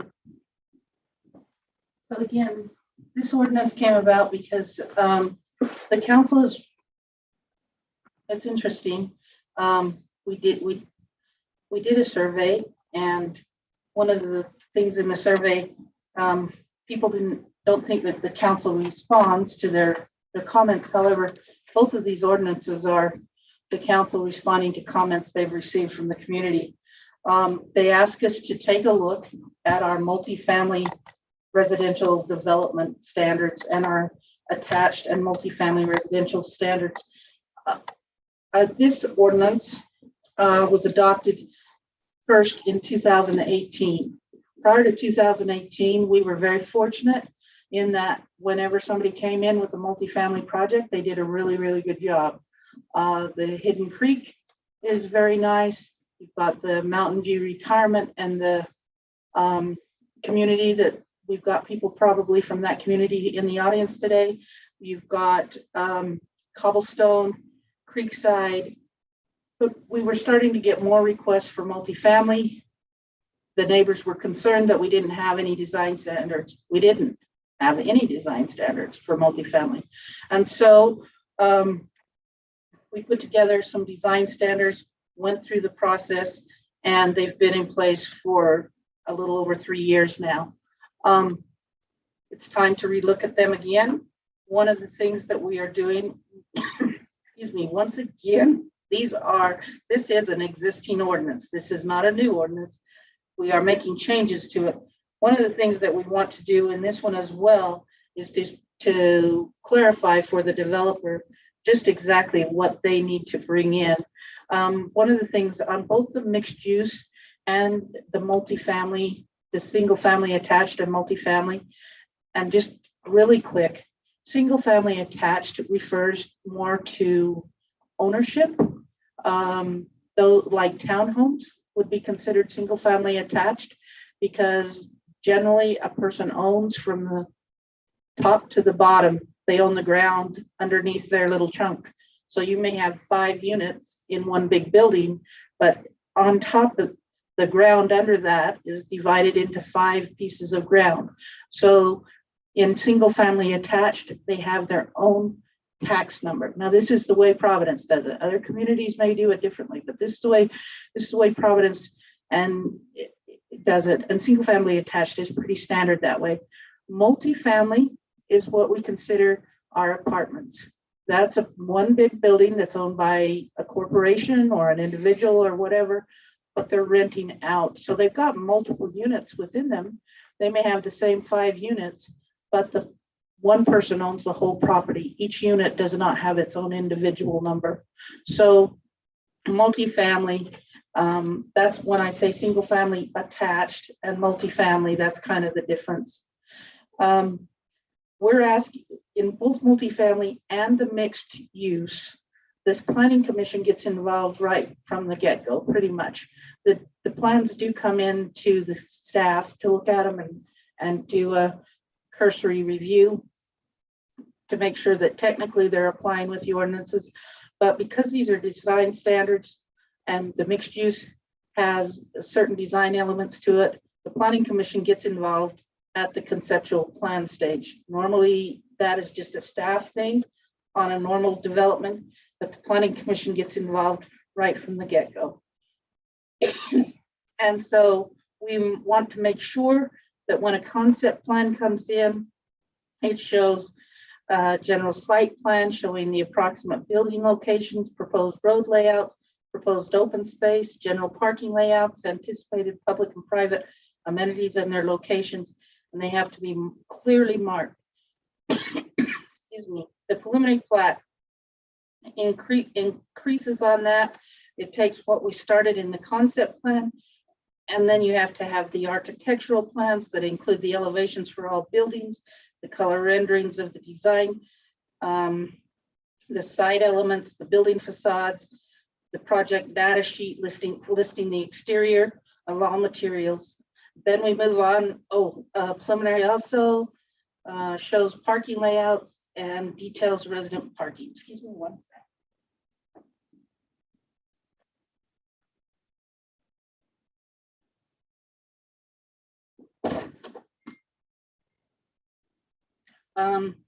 The preliminary plan also will show visitor parking, covered parking, bicycle parking, electrical vehicle charging stations, and include a data sheet demonstrating that the plan meets or exceeds the parking requirements per housing type. And then we move on to the final plats. The final plats shall be clearly marked as a final plan and shall be stamped with the appropriate professional stamp and designed by a professional engineer. The final plat includes fully designed engineered drawings for the site plan, the architectural plan, the landscaping plan, and the parking plan for the projects, with the plans meeting all of the requirements outlined herein, which may be added as a condition of the conceptual or preliminary approval. So we really want the developer to understand that they have got to come in with a plan in mind. And that they are going to have to live by the plan that they present to you. One of the things that we were concerned about was play space, landscaping requirements. So we added children play areas are places specifically designed to enable children to play, such as a playground or a park play, and often contain recreational equipment such as slides and swings. The applicant shall provide children's play areas at a minimum of 800 square feet for the first 10 units, plus an additional 10 square feet per unit above the first 10 units. I didn't put the first. I need to put the first in there. I apologize. The applicant shall provide open space equal to or greater than 10% of the overall project. The children's play area can be included in the open space percentage. Rooftop landscaping is considered a private amenity and is not eligible for inclusion in the required landscaping percentage. We also added to the existing ordinance the bicycle parking and the electric vehicle charging stations, just like we did in the mixed use. And then we talk about the approval process. Upon approval of a preliminary plan or a revised preliminary plan, the applicant shall prepare a copy of the approved plan for signature of the owner, the applicant, and the land use authority. That's because we want to make sure that once we finally get to the approved preliminary plat, as we move forward to the final plat, we know which preliminary plat we're working off of. Because oftentimes it takes multiple submissions before everybody gets it right. And we talk about the infrastructure in the minimum improvements. This is mostly things that involve the construction. It lets them know that they have to have certain things done, just like in our single family developments. Before we can issue building permits, they have to have, the city considers the following public and or private infrastructure minimum improvements essential or required to meet the building code, fire code, flood or stormwater management provisions, street and access requirements. All the grading of roads and or that portion of the parking area, including pit run and road base that serve as access to the buildings as shown on the approved construction drawings. All curb, gutter, and all utility trenches that lay inside the roadway, all stormwater, excluding finished grades and landscaping, water, sewer, and other improvements that may be deemed essential, necessary public safety improvements, and egress and ingress to provide acceptable and safe travel to and from each proposed structure in the approved development plan. And we feel like that was important. We didn't state that strongly enough in the ordinance. And if someone wasn't subdividing, because this was a portion of our subdivision ordinance, if someone wasn't subdividing, it was kind of hard for us to hold to some of these minimum improvements. And now, no matter how they design this complex, whether it's entirely private, whether it's entirely under one ownership, or whether it's subdivided, we will be able to make sure that we have a safe project going on. And then we also talk about the warranty that they will have to provide to make sure that the project gets completed as designed. I want to thank actually BJ for his compliments. It's nice to have somebody say that we tried to work with them. Usually they're saying that all I do is put up stumbling blocks, and big boulders that slow their progress down. But really, all in all, our goal is just to see that the development that comes in meets the city ordinances and that Providence gets the best development that our ordinances will allow. So that's the goal. And that's the goal of these changes, is to try and help both the developers and the public understand what the city really does expect when a development comes to town. Thank you. Thank you, Scarlett. Do you have any questions? Of course not. You covered it really well. Thanks, Brian. We certainly appreciate what Scarlett does to help us out with this. And it's taken a lot of back and forth. We've changed a lot of things in here. And as you can see, we've made it even more specific so that we can hold people's feet to the fire as they build. Got a hand or you're stretching? I'm wondering if I could just comment on that. It is a public hearing, so yes. Come forward and tell us your name. A simple comment. I've just been curious since last meeting.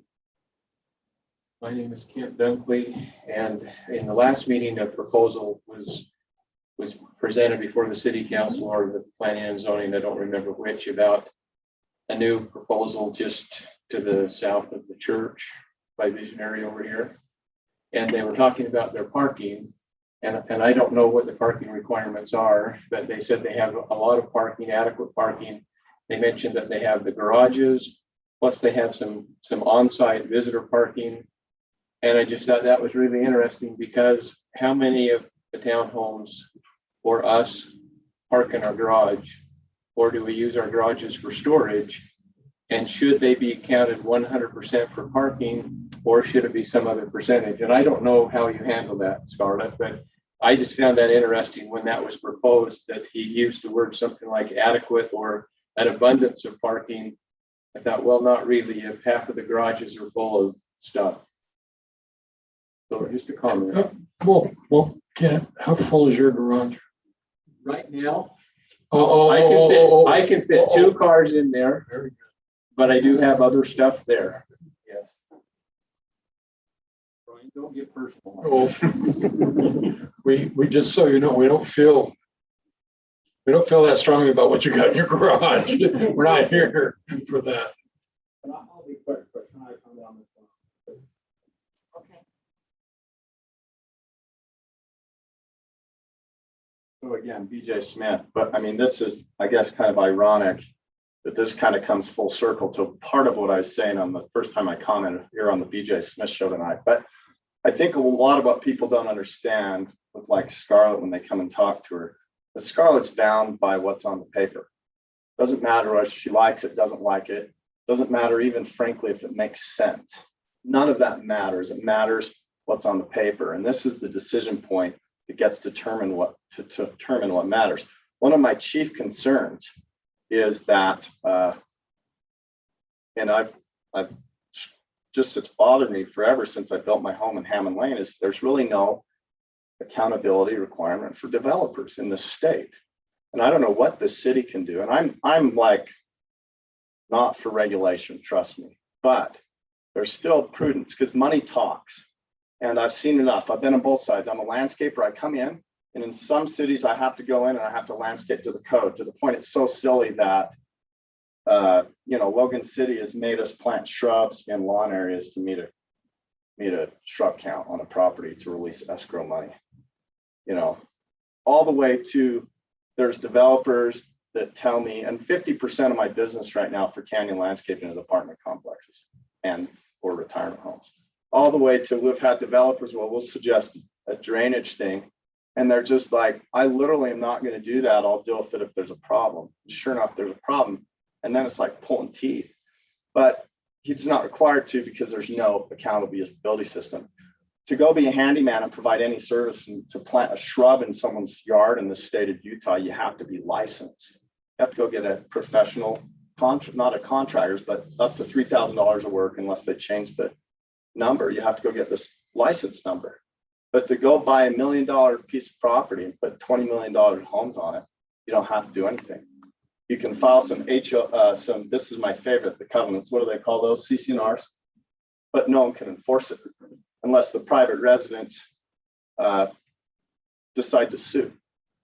Mr. Chambers could probably correct me if I'm wrong on that, but there's no process to enforce it. So we build a house, we're told one thing by the developer, we go in and we say, hey, wait a minute, all these houses, we were told this, they're not doing that, it's in the CC&Rs. So I asked the city building inspector, can we look at this? He's like, oh, well, that's great, I can't do anything about it, my job's on this piece of paper. So all these pieces of papers everyone's abiding to. So if the piece of paper is clean, the piece of paper is tight, if the piece of paper is sensible, that doesn't deter development so much, but it's also practical and that protects the city, this should be done, because this process is a big gap. And I don't know legally what cities can and can't do, but if I feel strongly, if someone comes and proposes something, that should be the absolute standard no matter what in the city. If not, the city shouldn't allow it. We shouldn't even let a CC&R happen unless it's part of the ordinance and it meets the ordinance requirement. Because if not, what's the point? Because all you do is mismanage people's expectations. So whatever Scarlett presented there, and most of those details I think are fantastic. I think it makes your job as a council easier. I think it raises the standard of the community. And I just think it's a huge gap that as the city learns this, they'll be able to raise the quality of community without hurting it. I mean, I go through some of the cities around that I guess are a few steps ahead on this, however they got there first. But you know, that community I mentioned in Nibley next to my big lot, they're smaller lots and they're not the same quality homes as next door, but I have to admit they did a good job.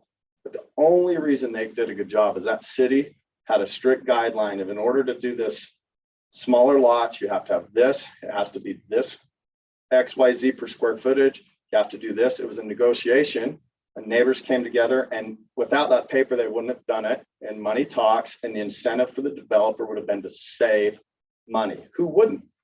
Mr. Roberts, I believe you said your name is Robbins.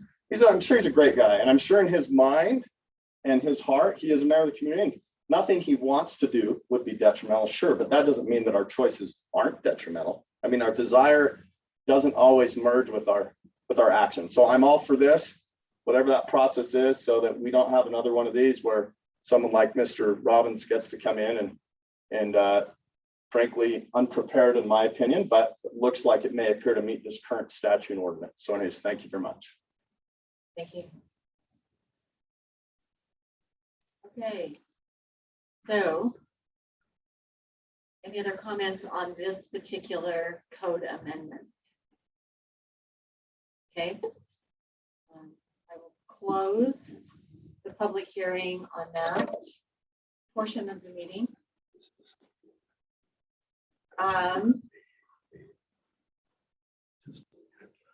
I am going to take a quick break for just a moment. I have a question that I need to have resolved. And so give me 5 minutes. Okay, thank you.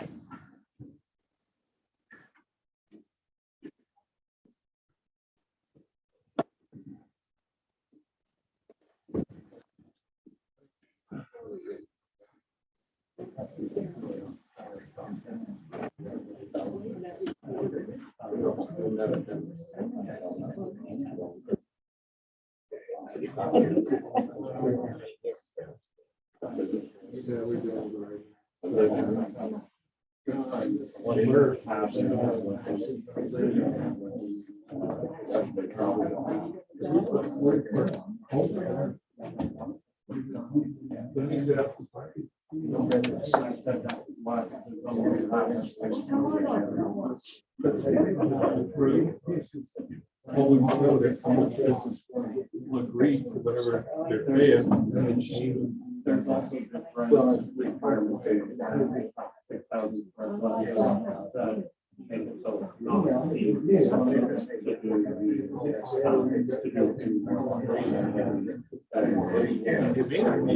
I just don't think it's space.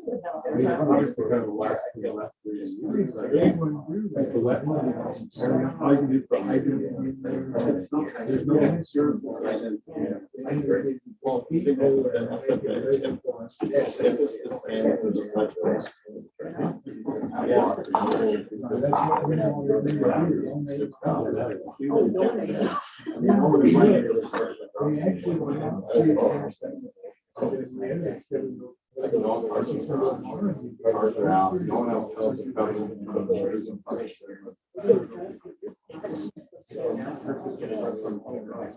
And the city gets a lot of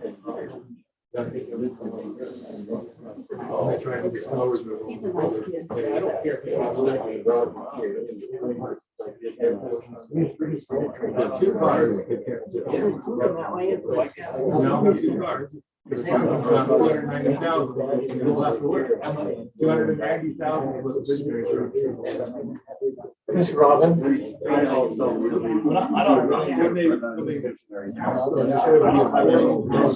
I just don't. Can I tell them all the way up? They will be. We'll put a minimum in our,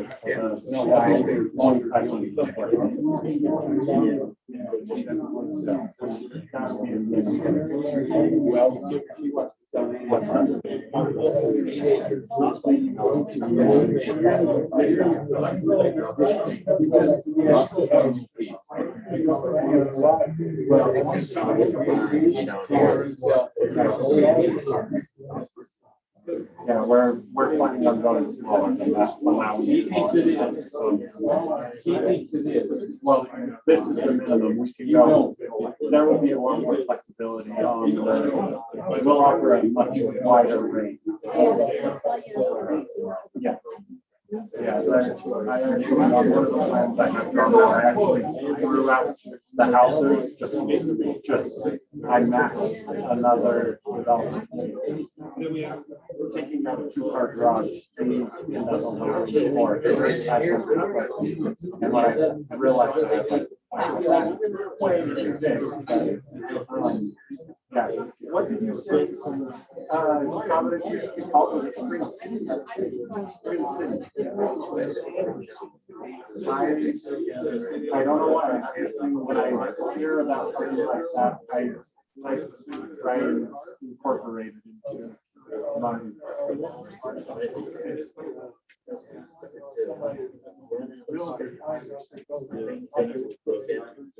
Yep, there's in this area, especially in the wetlands area, where there's that's interesting. There's a great city. Right. Grandparents.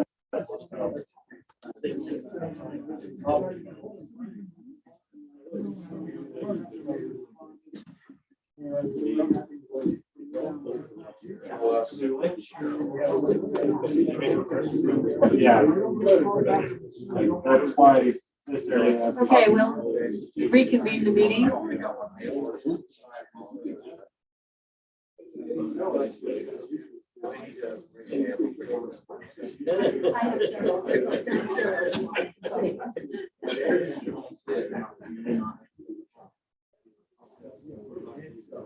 All right. Joe's not here. Joe isn't here. So you have a quorum.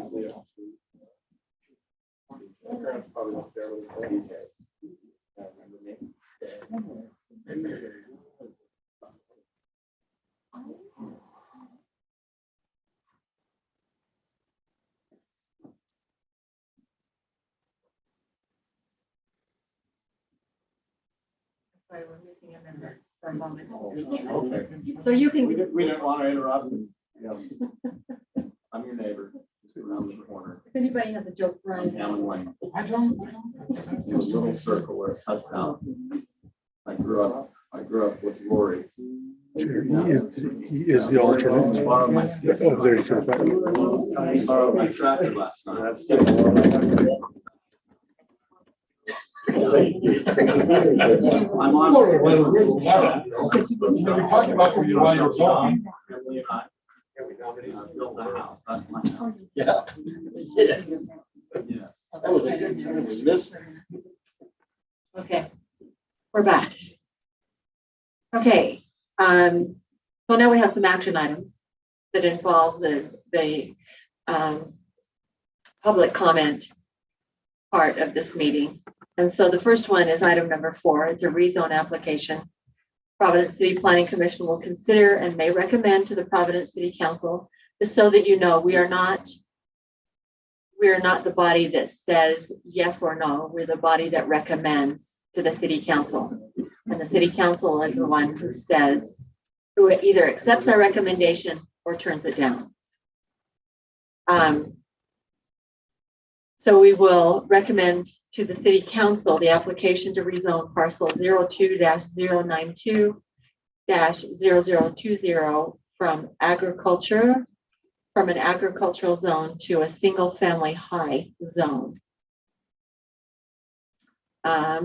So now is the time that the commission will speak. And so the audience, there will be no more input from the audience while we deliberate to make our decision.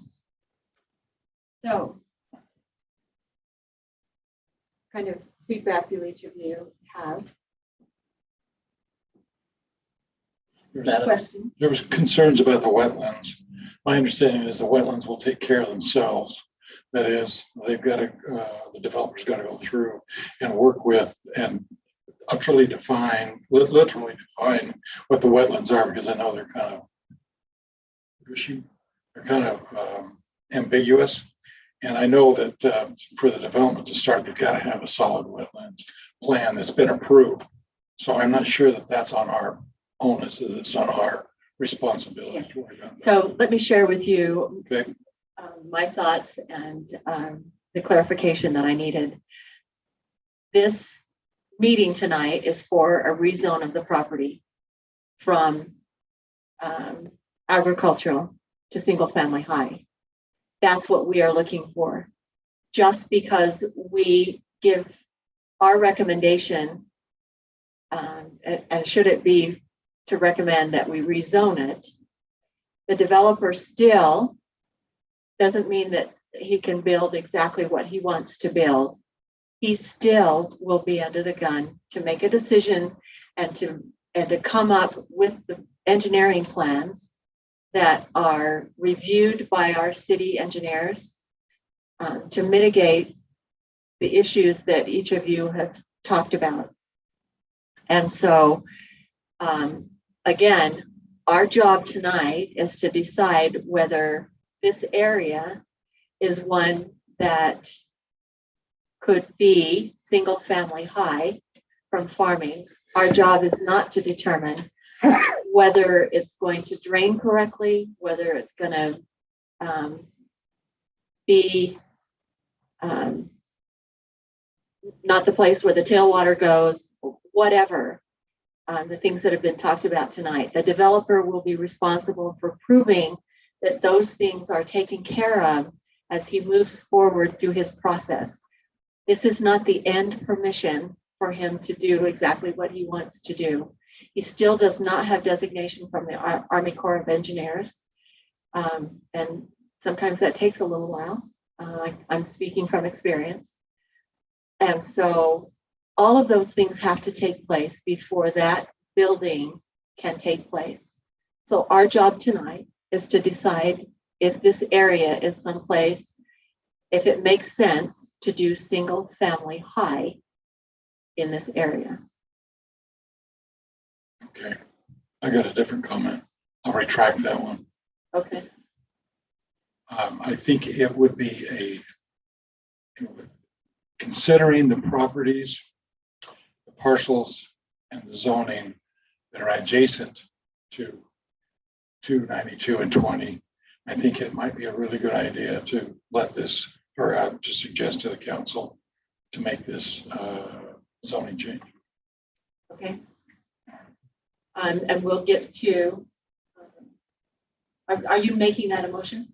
No, I'm just telling you. I'm telling you what I think about it, just in case we need to discuss it.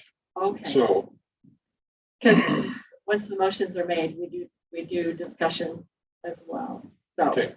All right.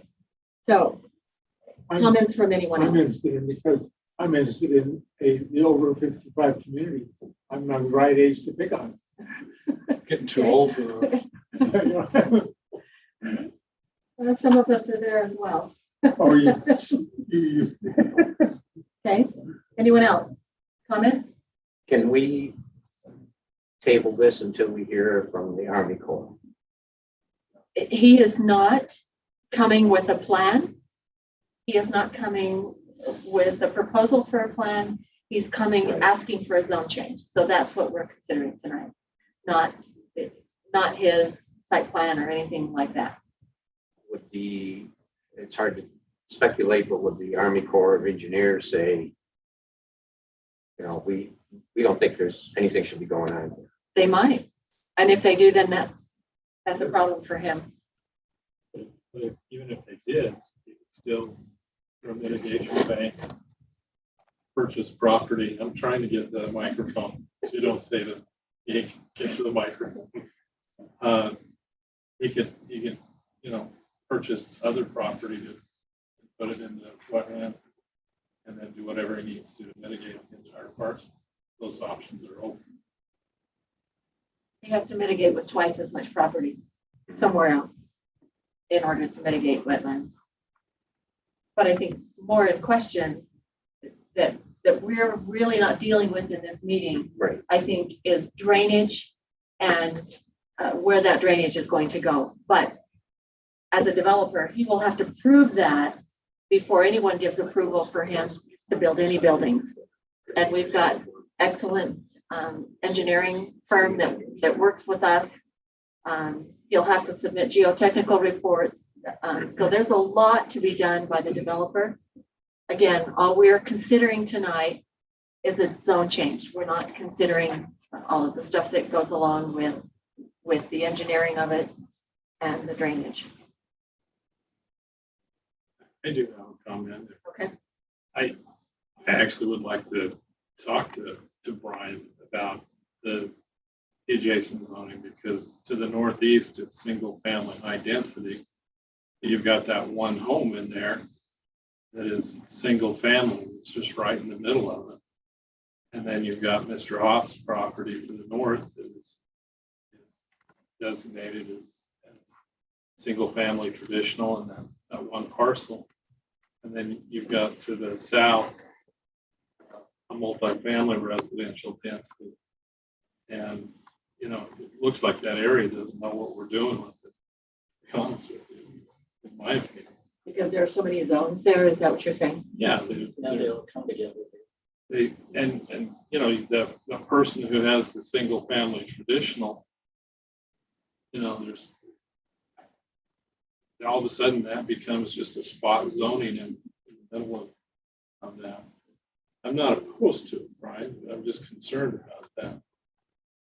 And what about the single, there is a single family high density adjacent to this parcel, and that's Mr. Hammond that spoke to us earlier, that was designated a single family high density. And his development there has been relatively small. He hasn't divided it up and done 5 per acre and all that kind of thing. Yeah, the single family high allows for 6,000 square foot lots. And it allows that small. And I, while the people were talking, I clicked on a number of the lots in there to see what the acreage size are. They range from 0.12 to 0.20. Which is single family high, right? Single family high. But again, we don't get to look at the project because we're just voting on the zoning. But the zoning does allow it to go down to 6,000 square foot lots, no matter what we want. That once we rezone it down to the 6,000 square foot lots, the developer can do with it what he meets that definition. And I was looking, and I don't mean to occupy this so much, I apologize. It just seemed to me that the 10,000 square foot seemed to be more in line with what the neighborhood was, even though it was zoned single family high. Do you think that there's, that those lots that are there, north and west are, for the most part, much greater than 6,000 square feet from your sampling? Yeah, just Okay. nothing scientific, by the way. Question. Madam Chairman, I'll make the motion. I move that we recommend to the city council to approve the application to rezone parcel 020920020 from AGR to SFH. Okay, we have a motion to accept. I'd rather talk about it some more. Need a motion. He has made a motion. Do I have a second? Okay. So For what, lack of, can we just go back to comments? just a minute, Okay, for lack of a second, the motion dies. So we're back to discussion. so what would good zoning be here? Single family, traditional? I will interject as we look at these larger parcels. They are parcels that have been there for a lot of years. And is there a And reason people for have it? sold off their property around them. And the developers that bought them turned them into single family high. So the individuals who sold that land perhaps knew what was going to happen. So they didn't just appear in the middle of all these single family highs. They sold their property off To be developed. to be developed, yes. And people have a right to do that. People have a right to sell their property to be developed. Sure. Pay taxes on it all those years. Right. There's lots of. And we don't go out and ask developers to come in to do a particular thing. They come to us. Property owners who are selling property come to us to see what's even possible. And so I would suppose at this point that whoever is selling property got a pop from being able to do single family housing. So now they're surrounded by it, but perhaps that was their choice. In answer to your question though, Brian, if you go to section 10-4-1, where the zoning districts are, you have single family traditional, which is 12,000, which you take roads and that out, that's basically quarter-acre lots. You have single family residential density, which is 10,000, and single family medium density, which is 8,000. So there are other options in there.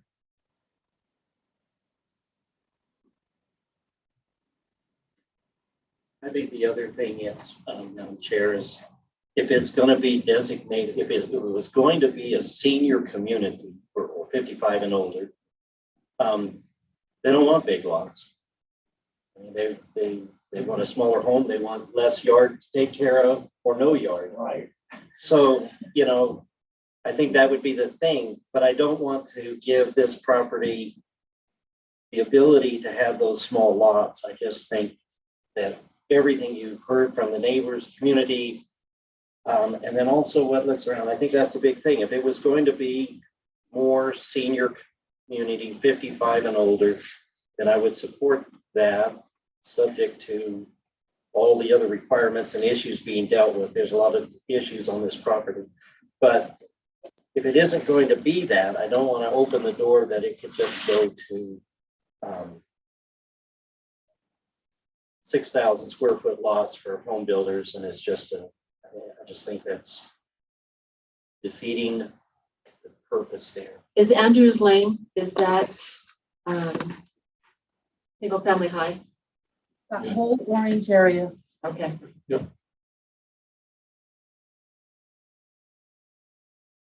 And the lighter color is the single family tradition. But there could be some other ones that take it, instead of the quarter acre lots, it could go to 8,000 or 10,000 square foot lots.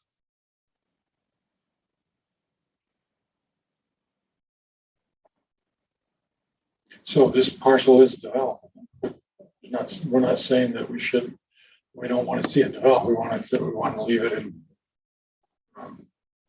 it's a non-taxable parcel. I mean, it's green space or green belt. It's green belt property, right? It is a great property right now. So,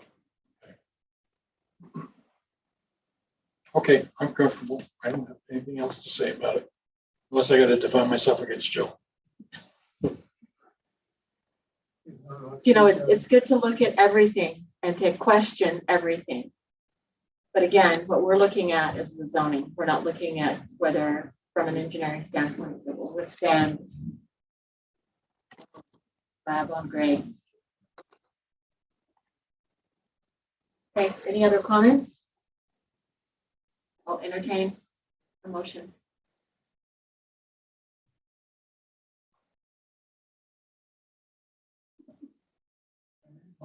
They weren't opposed to it, they wanted to talk about it. They just wanted to talk some more. And I Nothing personal. never got a second. You never know. Go ahead. I'm opposed to the height. I'm opposed to the height. That's where I'm at. I think it opens the door that it could be a 6,000 square foot. And in today's market, that's probably what will happen. Right? And It'll go right to the max. so if it was senior community, I could understand the smaller lots, big 5 and older.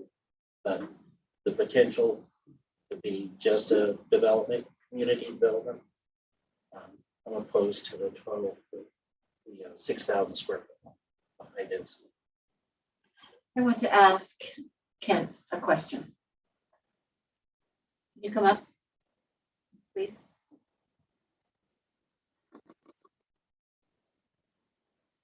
It's about your garage.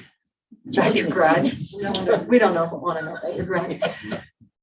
So you're a realtor, you deal with people that are looking for homes. Are young people looking for bigger yards or are they looking for smaller yards? Both. Townhouses have become very popular because they don't have to do anything outside of the townhouse. At some stage, it's my opinion that they'll want to leave the townhouse and move into something a little bit bigger with the yard for children to play in. So is a 6,000 square foot lot that kind of thing that people are looking for?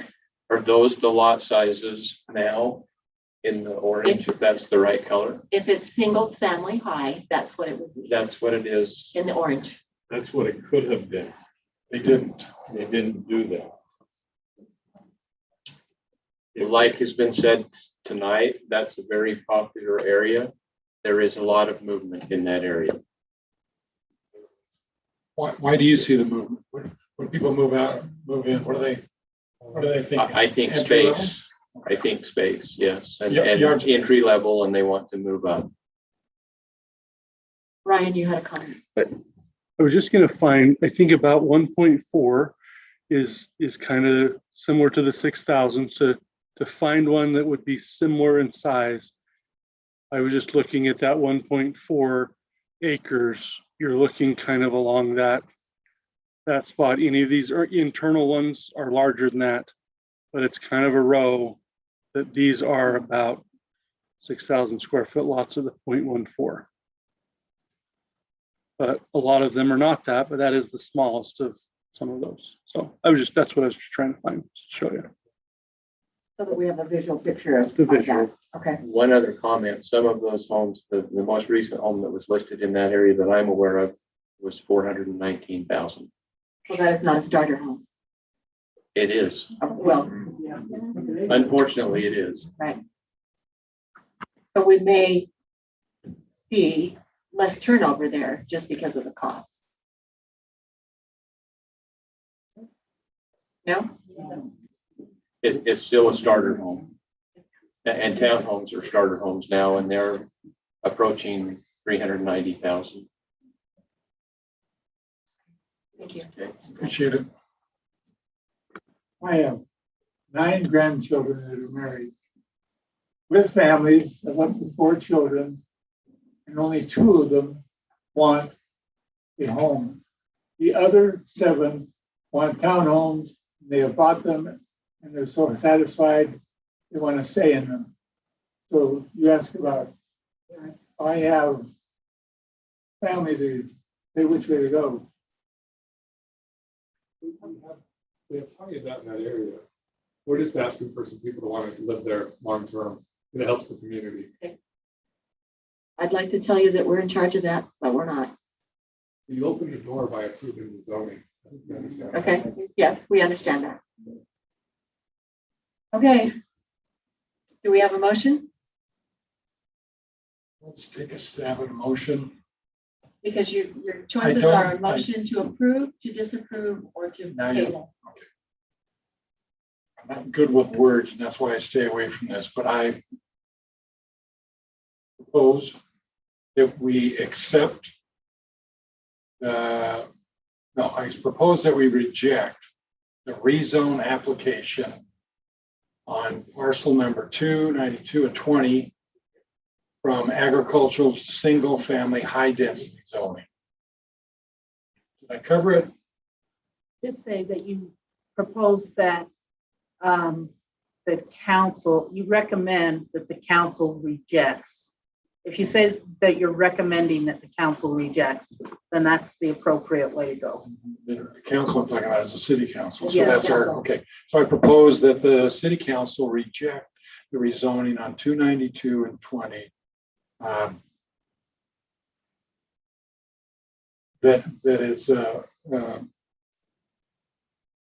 That's been proposed to convert it from, or rezone it from agricultural to single family high density. Okay, I would second that motion. we have a proposal by Brian Marble, second by Michael Fortune. Any further discussion? Okay, all in favor? Aye. Aye.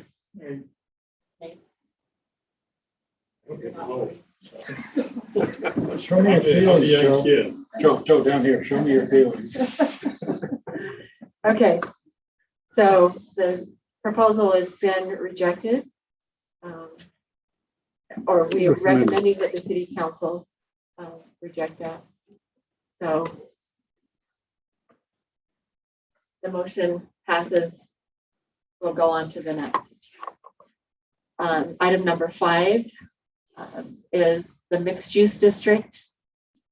We are considering and may recommend to the Providence City Council the proposed amendments to the City Code Title 10, Chapter 4, Section 4, Mixed Use District. We've been over the changes. We're taking some things out. We're putting a fair amount in. We've changed the density requirements. So I feel like we've done a really good job of getting that ready for people to come along and use that mixed use district. So discussion. I recommend that we recommend to the Providence City Council the proposed amendments to the City Code Title 10, Chapter 4, Section 4, Mixed Use District. A second. Okay. Motion by Rowan Cecil, second by Brian Marble. Further discussion? All in favor? Aye. We have the motion passes. Item number 6, design standard for attached and multifamily residential development. We'll consider and may recommend to the Providence City Council a proposed amendment to the City Code Title 10, Chapter 8, Section 9, design standards for attached and multifamily residential development. We've been over the specifics of it. Again, I think we've done a really good job in pulling that forward and making it easier for the staff to be able to follow the guidelines and for the developers to know just exactly what it is that we mean.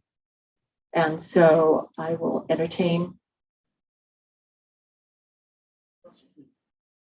I'll make a motion that we recommend to the Providence City Council to accept the proposed amendments to the City Code Title 10, Chapter 8, Section 9, design standards for attached and multifamily residential development. I'll second. Okay, we have a motion on the table from Michael Fortune, a second by Rowan Cecil. Any further discussion? All in favor? Aye. Motion passes. Okay, and I have the old agenda on here, so I need to get the real one. Okay, so under administrative action, we have a final plat for the Ficus commercial subdivision.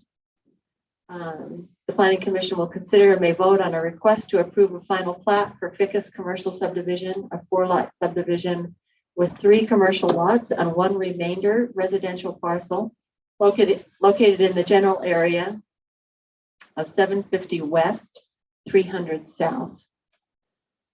For those of you that are not familiar, on the west side of the highway, it's you might know it as 1700 South. On the east side of the highway, it's 300 South. So it's there by the light across from the bank. So, Scarlett, would you like to bring us up to speed on this? You can see how much work Scarlett does. We appreciate the work that she goes to bring all this stuff to fruition. Thank you. So this property, Kent Dunkley's the applicant, Jerry Ficus is the owner. It's called the Ficus Commercial Subdivision. It's proposed 3 lots, which are zoned commercial highway district, and then 1 residential remainder in the ag district. We don't discuss density in this one because the commercial zoning part doesn't have a density requirement. The parcel is adjacent to the east boundary of the State Road 165 is adjacent to the east boundary of the property. This is an amendment to the Ficus subdivision phase 1. This parcel is zone CHD on the north side, approximately 5.26 acres, and agriculture on the south side, approximately 4.6. But I actually need to amend that. The part that's zoned CHD is closer to 4.5 or 4.75. The total parcel is just a little over 9 acres, almost 10, and the zoning goes right down the middle. The typo resulted from the fact that the way this lot number 3, I believe it is, extends to the south. That lot, the lion's share of that lot is zoned commercial highway, but once it reaches that midpoint line and extends to the south, that parcel will actually still be zoned ag. So there's a portion of that lot number 4 that will be ag, and there's a portion that will be commercial highway until the developer actually gets what's going in there, and then we can work with wetlands and mitigation and zoning and all of that kind of stuff at that point in time. The Planning Commission approved the preliminary plat on March 10th. Aaron Walker, the deputy fire marshal and fire inspector, provided a review letter on April 15th. And basically, when we're dealing with commercial lots, a lot of the fire review has to come at the time of the commercial site plan. So they'll still have quite a bit to do when it comes to their commercial site plans. This is a review of the commercial subdivision final plat that was received on June 3rd, 2021. As you can see on page 2, I literally went through our ordinance. Ryan likes to say Scarlett checks boxes, and that's what I do when I do these. And you can see that most of the boxes are checked. There are some conclusions. The plat meets the requirements of 1133 with the following conditions. We'll talk about the conditions in a minute. The construction drawings are currently under review. Location and design of infrastructure is subject to change during the review of the construction drawings. Residential lot 1 is zoned ag. Minimum lot size in an ag zone is 5 acres. If the plat is approved as shown, lot one will be considered non-conforming, which is legal. That I don't want that term to scare anybody. That's legal. Joe might could elaborate on that a little bit if he wants to, but I could confuse you more. you could do that too. But it's a legal thing. It's not creating an illegal lot by any means. It's just creating one that doesn't conform to the zoning anymore because zoning around it has changed. The following items in Aaron Walker's review will need to be addressed at the site and building plans. And his items are access to all lots and proposed structures will need to be reviewed and approved on a future submittal. Fire hydrant locations and number of hydrants will be determined and identified on a future submittal, and the amount of water needed for fire flow will be determined by the size and use of the proposed structures on future submittal. The conditions, if lot one does become non-conforming, adding a note on the plat would clarify that when provided. Let's see, they already addressed the comments from the other staff members, but they will have to address more comments on the condition, or excuse me, on the construction drawings as they come in. And then the applicant will continue to meet all relevant federal, state, county, Providence City rules, laws, codes, ordinances. And this is kind of the important thing. Approval by the city of any application or paperwork submitted does not alleviate the owners and or their agents for their responsibility to understand and conform to local, state, and federal laws. Providence City's approval is not intended to and cannot be construed to allow any laws to be violated. So once again, like I said, just because that lot doesn't meet that exact ag zone anymore does not mean that we can't approve this subdivision. It's a non-conforming use. It's a perfectly legal way to do it. And there's no reason why you couldn't review or approve this if you want to. Are there construction requirements on this property? There will be, when we know what's coming in, for sure, there will be. Also, one of the things that's going to happen down there is Southwest Sewer. It has its challenges because it doesn't gravity flow. So we are looking at lift station and that type of thing. And the developer's been made fully aware of that. They understand that went through the development agreement process, and the council has agreed to take the, I want to say conduit, and that's not the casing under the highway 165. That'll be the council's participation in helping get those commercial businesses here. And then once the casing's under, once the development starts and they know what's appropriate size they need for the actual sewer pipe to go in, then the developer will install the piping and needs for the development. So it's different than a housing development where you have a pretty good idea of what every standard size is. With commercial development, you can come in with different needs. And so we kind of have to play those by ear until we have a little bit more definition, but we will make preparation so that we are prepared to service what comes in there. The developer will. So the construction in question that you mentioned is going to be the underground and surface work that Yes. you're requiring before they start, before it's approved. Before they can start building. So they'll have to do minimum improvements. They'll have to have those, the essential things we talked about in the the mixed use. Those same things will have to be done as part of that. And then once they get those minimum improvements in, then they can request building permits. But at that point in time, they'll come and see the Administrative Land Use Authority, and we'll sit down and review their actual site, their actual building site.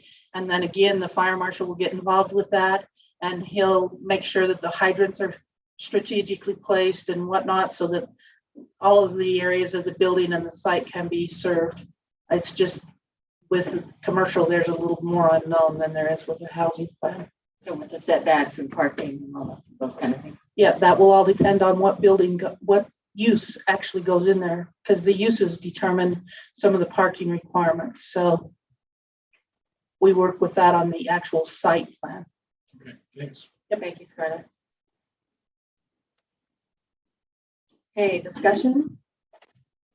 Further questions? Kent? I move that we, Let's see if Kent has anything. Kent, do you want to add anything? Only that we're not changing any zones, we're trying to subdivide the property. There is no, we have made. We got a microphone roll. Name. Kent Dunkley. We might have two buyers for the smaller lots on the subdivision. We don't know. It's been a long time getting to this point. Whether they're still around or not, I don't know. When I last talked to them, they don't have any immediate plans to build. They wanted to buy, two owners wanted to buy a lot apiece, and they wanted to sit on them. They said, we don't know what we're going to do. It might be 3 years, it might be 5 years, and it might not be. I don't know, but that's what they told us. So no change of zone. We're just trying to get the subdivision passed. And then, like Scarlett says, once they decide to build, they'll have to work through the city and develop everything. Any other question? Thank you. Okay, thanks. move we approve the final plat for the Ficus commercial subdivision, 4-lot subdivision with 3 commercial lots and 1 remainder residential parcel located in the general area of 750 west, 300 south. Okay, we have a motion to approve. Second that motion. Okay, Roland Cecil with the motion, Brian with a second, Brian Marble with a second. Anything else? We need to make it subject to Oh, findings of you fact. do. subject You do to- need to make it subject to that. Oh, subject to the Conditions. Conditions. conditions stated by Scarlett, The conclusions of law and the findings. or the conclusions of law And the and conditions. findings of fact and the conditions as stated by Scarlett, As stated in this document. as stated in the document. Okay. So we have a motion to approve. A Second. Okay, all in favor? Aye. Aye. Aye. It's Any been after opposed? this for some time. Okay. Motion passes. Thank you, all. So we now move on to a training.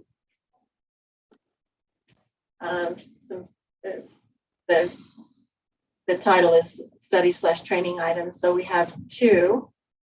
The first one is one that Scarlett has, again, put together as we talked about the responsibilities of the Planning Commission and what we're actually responsible to do. And there isn't any place that is noted. And so she did a nice job of putting together the Planning Commission powers and duties. And so I'd like to just kind of walk you through that. Yeah, state code and stuff too. Yes, she did. Everything we do is based on the state code and the city code, and we don't just make it up as we go. Everything has to be taken care of based on what we're required to do. So I don't know that we need to read it to you. I'm hoping that you were able to go through that, and it isn't something right now that we're asking any action on, but we'd like you to review it. And we can put this off until next time. And if you have any questions about it, Scarlett, is there anything you want to add to it? It's pretty self-explanatory.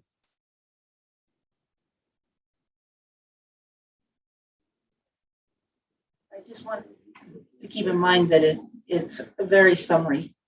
It's just a summary of the steps and your participation in them. There is more that goes into the review process and everything that you're involved in, but this is the summary of the steps. As you look through it, do you have any questions? Again, do you want to put it off? Do you want to discuss it further at another meeting? I propose that we table it for another meeting. Okay, It's past my bedtime. okay.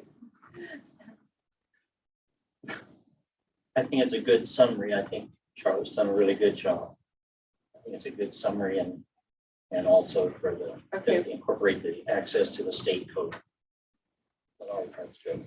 Okay, But I would second the motion to give us a little more to table it, so we get a little more time to review okay. in detail. So we have a motion from Brian Marble to table it. I need a second. I'll second that motion. Michael Fortune, second. All in favor? Aye. Okay, thank you. Okay, this next item on the agenda is, at our last meeting, we asked if Ty would check on the ombudsman training information, and he has done that. And so I would ask him to come forward and give us information about that. Yes, we have their website. I took all this information basically from their website. That's kind of a general list of what they're willing to go over with you guys. It's not going to cost anything for you, which is great. They're willing to do it virtually, or they're willing to come up here during a luncheon or during another planning commission meeting, go over specific topics that you guys want to go over. If you have stuff that's not on their list, they're still willing to go over with you. I called their office. They're very open. They want to inform you guys. That's their whole job, is to kind of support you guys and get you up to date with what's going on. Again, in addition to your responsibilities, state code and all that. It sounds like they have a really great resource, and they're just really willing to work with you. So if you guys want to get together, find a couple topics that you want to get more experience on, let us know and we'll set it up for you. It doesn't say here how long these trainings are. No. Does it say that on the website, or is it? It would probably be, I mean, again, they mentioned the luncheon, so you wouldn't expect more than an hour, 2 hours. That'll be kind of determined by your questions and how in depth you want to go with your understanding or experience. Really would be less up to you guys how much you want it. We are required to do 4 hours. We've already had a couple of hours, but the state is going to requires it, so we do need to get it. So what would you like to do? Is there anything on here that maybe what I should do is ask you to go back and prioritize these 1, 2 through 10, or however many there are on here. Got a question for Ty.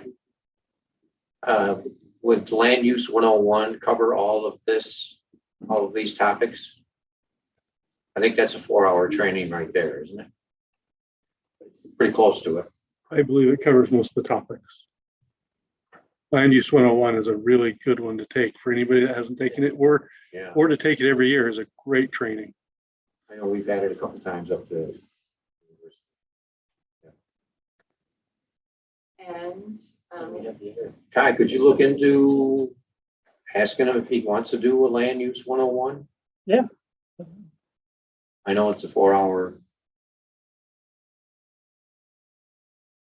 And that would, I think, wrap up a lot of the stuff that's in here. And I also have a webinar that's on June 22nd. It's a land use, it's a legislative update webinar. So they'll talk about the changes that they made during the last legislature, which I think is helpful for all of us. So I'll send that out, and you can just register on your own and take it. And Chairman, I have a question. Yes. We had Laura was got track of our hours, and who's doing it now? We don't have anyone. Yeah. I'll think of someone and call them and ask. I won't put them on the spot. Okay. So, Another question. yes, If it's going to be the 4-hour training, what would be optimal for everybody? 2 and 2, or a Saturday. get it over. That is 4 hours of time. 4 hours is a big cut in my time, but, you know, Yeah. I'll do what you need. I get enough of the training. But I get hours. You can prove that you got it. I had 8 hours like.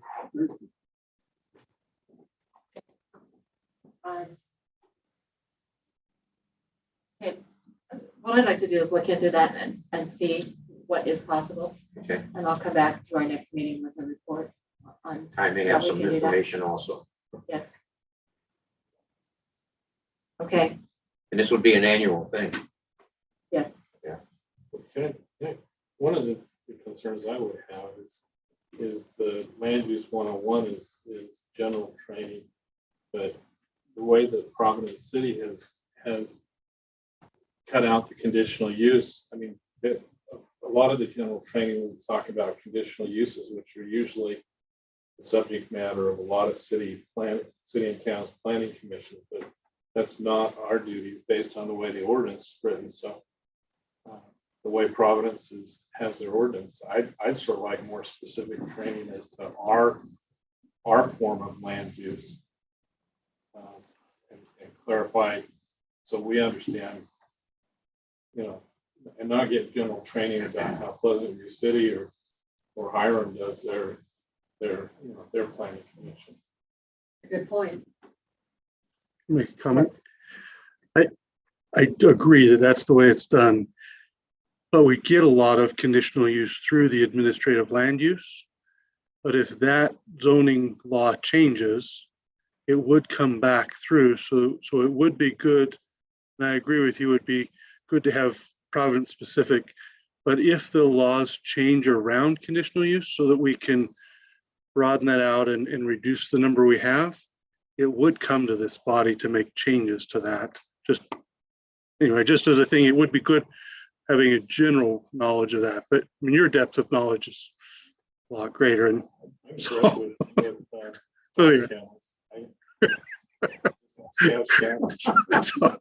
so anyway, that's it. It would be just my point. Although you don't approve those at this point, if we did make a change to that ordinance, it would come back here. It's like you have the ordinances you worked on. So Maybe we can customize something too. I found that land use law is so complex that I learn something new every day. I'm sure. As this body finds out every time we have a meeting, it is complex. We do have many of us are going to training on the affordability on 15th, I believe. So there's some hours there to pick up. Right. Okay, let us do a little bit more research and we'll come back with some recommendations. Okay. That is the end of our agenda. Next meeting scheduled for? Right now, do we know that we've got something for 2 weeks from now? We don't know that for sure, no. Okay. It would typically be 2 weeks from now. And so we can tentatively plan on it, but we'll have to let you know. Is it the 23rd? 23rd is 2 weeks. Otherwise, it would be the 14th. So Okay. So we'll see put how on your this. calendar just in case, but we'll let you know. It depends on if we've got developers. We have lots of things in the works, but we don't know whether people are ready to come to this meeting. I move we close this meeting. Okay, motion by Roland Cecil. Seconded. By Brian. Brian's on a roll tonight. All in favor? That's your bedtime. Aye. All in favor? Aye. Thank you all for your service. Thank you for coming to the meeting and participating.